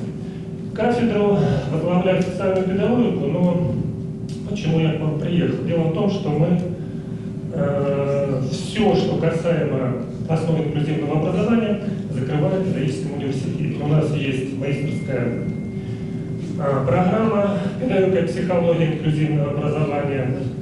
Соответственно, при кафедре есть волонтерский клуб, где мы студентов вывозим, знакомим, но и стараемся все факультеты, где начитывается предмет основы инклюзивного образования, интегрировать в эту проблему. Потому что еще немного экскурс, когда вообще в стране начинался пилотный проект и только вводилось инклюзивное образование, это все было незнакомо, страшно. И многие педагоги просто писали заявления, уходили из дошкольного образования, из школ, потому что когда в класс приходили особенные детишки, когда они учились, их к этому не готовили. Это же ведь еще психологическое такое вот внутреннее состояние. И очень много, конечно, тематик, которые вы затронули, они касаются инклюзии. Но мы с вами должны знать, чтобы готовить точечно, сначала надо подготовить фундамент. А фундамент – это учительство, педагогия. Так вот, если все педагоги, которые даже не будут к дефектологии относиться, к логопедии, а, например, учитель истории, учитель русского языка, здесь правильно было сказано, что уже с начальной школы нужно давать не только базовое образование дефектологии, потому что это основа. Очень много детей, если мы возьмем основу 8 нозологий, очень много детей сейчас с ЗПР. Не знаю, как у вас в регионах, у нас просто катастрофически движется вверх. И проводим исследования, защищаются диссертации, показывают опытные специальные работы, а почему никто на этот вопрос ответить не может. Соответственно, эта проблема очень острая и строгая. Я думаю, все те вопросы, которые были затронуты у нас с вами в пленарном заседании, на секциях более подробно, качественно попробуем разобраться. И в резолюцию, я думаю, можно добавить, у нас есть города-побратимы, давайте начнем с этой конференции искать детские сады побратимые, школы побратимые, чтобы налаживать более качественные взаимоотношения. Не только регион-регион, но, например, дошкольно, школьно, выше, средний специальный и так далее. Спасибо за внимание. Большое спасибо, Александр Сергеевич. Слово предоставляется Елене Александровне Лапе, кандидату педагогических наук. Подготовится Елена Валерьевна Милина. Спасибо, коллеги, вы работаете четко. Александр Сергеевич уложился в регламент достаточно. Так держать, коллеги. Добрый день, уважаемые коллеги. Разрешите передать вам горячий пламенный привет с героической земли Волгограда, города-героя. 10 тысяч якутян защищали Сталинград. Многие сложили головы на самой главной высоте нашего города, на Мамаевом кургане, и их имена написаны на склоненных знаменах в зале воинской славы. Спасибо огромное за приглашение на эту замечательную конференцию. Я представляю Волгоградский государственный социально-педагогический университет, кафедру специальной педагогики и психологии, факультета социальной и коррекционной педагогики. Мы готовим учителей логопедов, специальных психологов, сурдопедагогов. На факультете дополнительного образования готовим педагогов, учителей Олега Френа педагогов. И ищем пути, как обучать педагогов, работающих с детьми с задержкой психического развития. У нас их тоже очень много. И нашу свою деятельность мы видим, как любой дефектолог, который знает, что преодолеть недостатки в развитии ребенка можно только в комплексном взаимодействии специалистов и родителей. Поэтому мы тоже на кафедре видим пути развития, нашей кафедры в том, чтобы взаимодействовать с разными организациями, социальными партнерами. Я являюсь учредителем и научным руководителем Волгоградской региональной общественной организации волгоградских дефектологов, ректором автономной некоммерческой организации дополнительного профессионального образования Поволжская гуманитарная академия. Поэтому все то, что не удается сделать нам в государственных учреждениях, у нас получается это делать в некоммерческих организациях, но, собственно говоря, так же, как и у вас, и об этом сегодня говорилось. Нами за 5 лет реализовано очень много проектов, поддержанные фондом президентских грантов и благотворительным фондом Владимира Потанина, Рыбаков фондом, Росмолодежь. И мы выстроили вектор, вот уже последние 5 лет, вектор нашей деятельности, немножко повернули от педагогов, работающих с детьми с ОВЗ, мы повернули еще к одной стороне этой медали, это к родителям детей с ограниченными возможностями здоровья. Потому что мы понимаем, что от того, как родители воспринимают своего ребенка, как они принимают диагноз своего ребенка, будет дальше выстраиваться вектор его развития. Будет понятно, куда пойдет этот родитель. Пойдет ли он в специальную организацию, пойдет ли он в инклюзивную образовательную организацию. А как показывает и практика, как показывают исследования, и уже вчера с коллегами, с вашими об этом говорили, сегодня утром, как показывает практика, родители чувствуют себя вполне уверенно, и то, кстати, не все, в уходе за ребенком. А вот как учить, как помогать такому ребенку, да, как его развивать, они не очень-то сами знают и понимают, и поэтому подчас завышают требования к специалистам. И не всегда они хотят, чтобы ребенка научили читать и писать, да, а между тем ребенок еще недостаточно социализирован. Поэтому вот наши проекты «Родители детей с ОВЗ» и «Педагоги-дефектологи» — одна команда. «Формула успеха. Родители, педагоги, дети». «Ясли-сад для особой мамы». Проект, который был реализован онлайн. Как-то так мы угадали, что придет пандемия, и его сразу заявили как онлайн. И к нам подключались мамы из разных регионов, где мы их обучали и самым простым приемом работы с ребенком в домашних условиях, потому что мы понимаем с вами, как дефектологи, что если эта работа пролонгируется в домашних условиях, да, то эффект будет гораздо лучше. Сейчас мы только что завершили проект «Ближний круг. Школа для родителей особенных детей», поэтому смотрите на наших сайтах defectology.ru, pgaprofi.ru, группы ВКонтакте, смотрите про наши проекты, подключайтесь тем багажом, который у нас есть, который мы уже наработали, которым мы можем поделиться, мы готовы с вами поделиться. И желаю всем замечательных каких-то новых идей на секционных заседаниях, успехов в вашей работе и принятия детей с ограниченными возможностями здоровья. Понятно, что не каждый из вас изначально в ВУЗе готовился к работе с детьми с ограниченными возможностями здоровья. И многие из вас пришли в учреждение с образом идеального воспитанника, идеального ребенка, да, а встретились там совсем с другими иногда детьми. Поэтому принятие вам ребенка, принятие родителей, новых идей, и тогда, наверное, все получится. Большое спасибо, Татьяна Александровна. Мы, якутяне, россияне, конечно, никогда не забудем голод героев Волгограда. Когда сейчас, допустим, западные СМИ начинают искажать факты нашей Великой Отечественной войны, но Россия это не позволит. Слово предоставляется Елене Валерьевне Мелиной, доцентру кафедры педагогики и психологии Университета управления ТИСБИ, директор Института инклюзивного образования. С Еленой Валерьевной, как я сказал, мы сотрудничаем уже много лет. Я являюсь... Елена Валерьевна создала журнал по инклюзивному образованию, который скоро получит статус Скопусовский, и меня пригласила быть экспертом в этом журнале. Вот с Еленой Валерьевной мы сотрудничаем очень. Пожалуйста, Елена Валерьевна, вам слово. Уважаемые коллеги, чувствую, что я Пугачевой. Я знаю, что все уже устали. Последнему выступать сложно в том плане, что уже все самые красивые слова были сказаны, самые нужные слова тоже были сказаны. Большое спасибо за приглашение, скажем, принять участие в этой конференции. Обычно всегда говорят, надо их больше, надо их не больше, надо их качественно, так как это конференция, да, то есть больше уже не хочется. Это было интересно в начале. Хочется уже обмениваться опытом, хочется видеть старых людей, хочется развиваться и продвигаться дальше.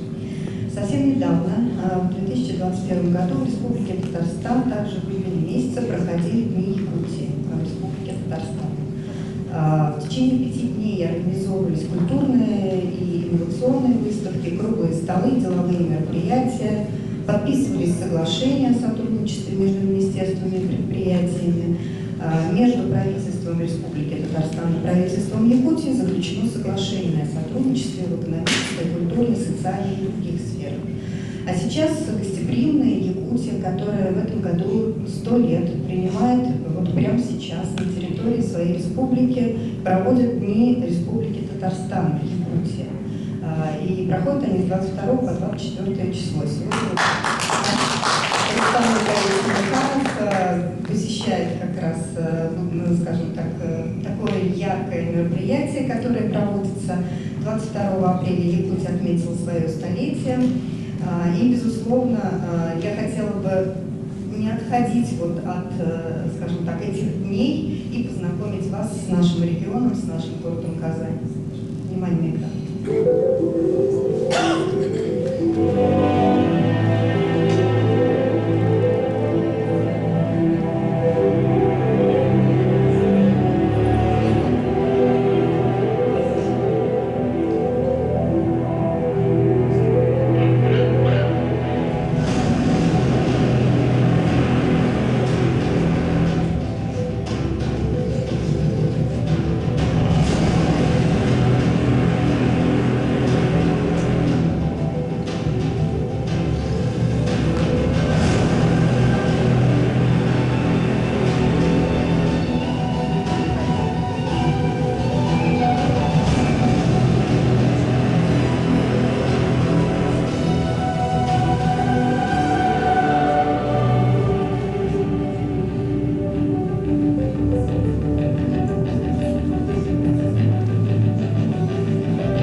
Университет управления ТИСБ – это система негосударственного высшего образования. Она в этом году 30 лет.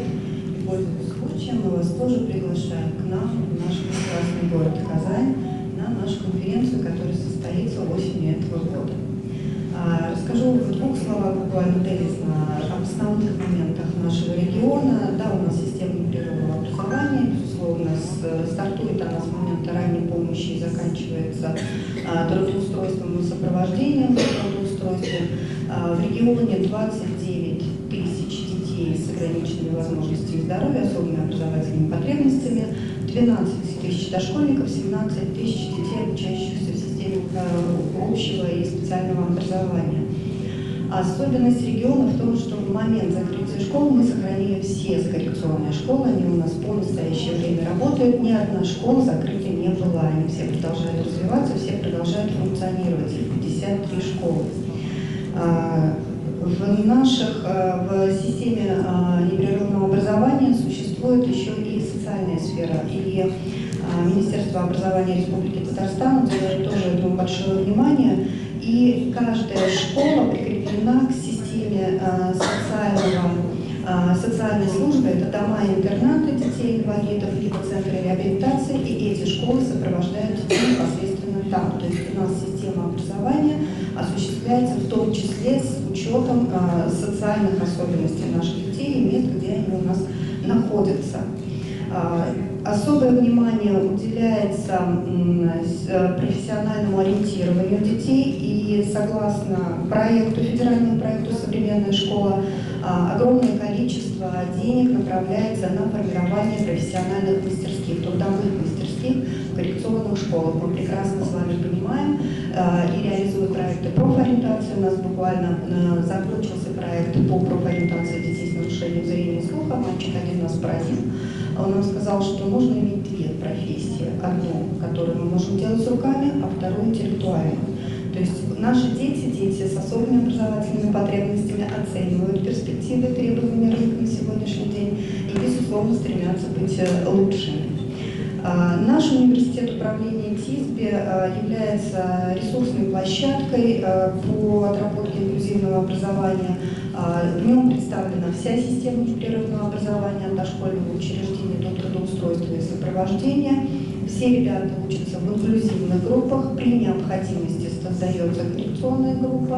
На сегодняшний день ребята выбирают инклюзивное образование, независимо от нозологии, они все сопровождаются индивидуально. Даже ребята с нарушением слуха, сколько бы их у нас ни поступало, имеют персонального сурдопереводчика. Особенность развития инклюзивной школы – это их целевые программы. Мы стараемся, чтобы в инклюзивной школе либо в инклюзивном детском саду была разработана программа инклюзивного образования. Это не нормативный документ, понимание том, что это такое, да, фундаментальности. Мы говорим о том, чтобы они имели четкий план и набор документов, с которыми они в дальнейшем могут, соответственно, работать. И особенность системы инклюзивной, которую мы на сегодняшний день стараемся развить в регионе, это стереть и открыть границы между специальным и инклюзивным образованием. Наши коррекционные школы имеют статус ресурсных центров, и их работа нацелена не только на работу внутри коррекционной системы, а нацелена на то, чтобы помочь педагогам, которые имеют площадки по развитию инклюзивной практики, их порядка 183, научить педагогов и детей нахождению в этом инклюзивном образовательном процессе. Поэтому, завершая свое выступление об институте, университете, если кому-то будет интересно, я лучше расскажу на площадке, на которой я буду иначе всем, скажем так, уже тоже хочется, да, немножко передохнуть. Хочу пожелать Республике Саха-Якутия долгих лет, процветания, безусловно, и предложить Северо Восточному федеральному университету соглашение, которое я направила в адрес Пантелеймона Романовича с нашим соответственным университетом.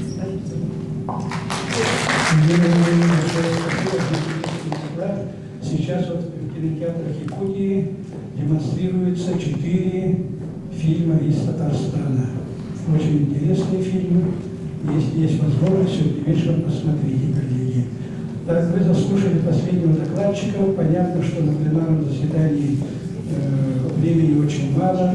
Сейчас на секционных выступлениях вы раскроете, но и секционные выступления полностью не дадут. Там тоже все регламентировано. Поэтому я рекомендую, ну, как обычно на всех международных конференциях, которые происходят, заводиться научными контактами, возможно, личными контактами, приезжать друг к другу в гости. Например, вот я с удовольствием поехал в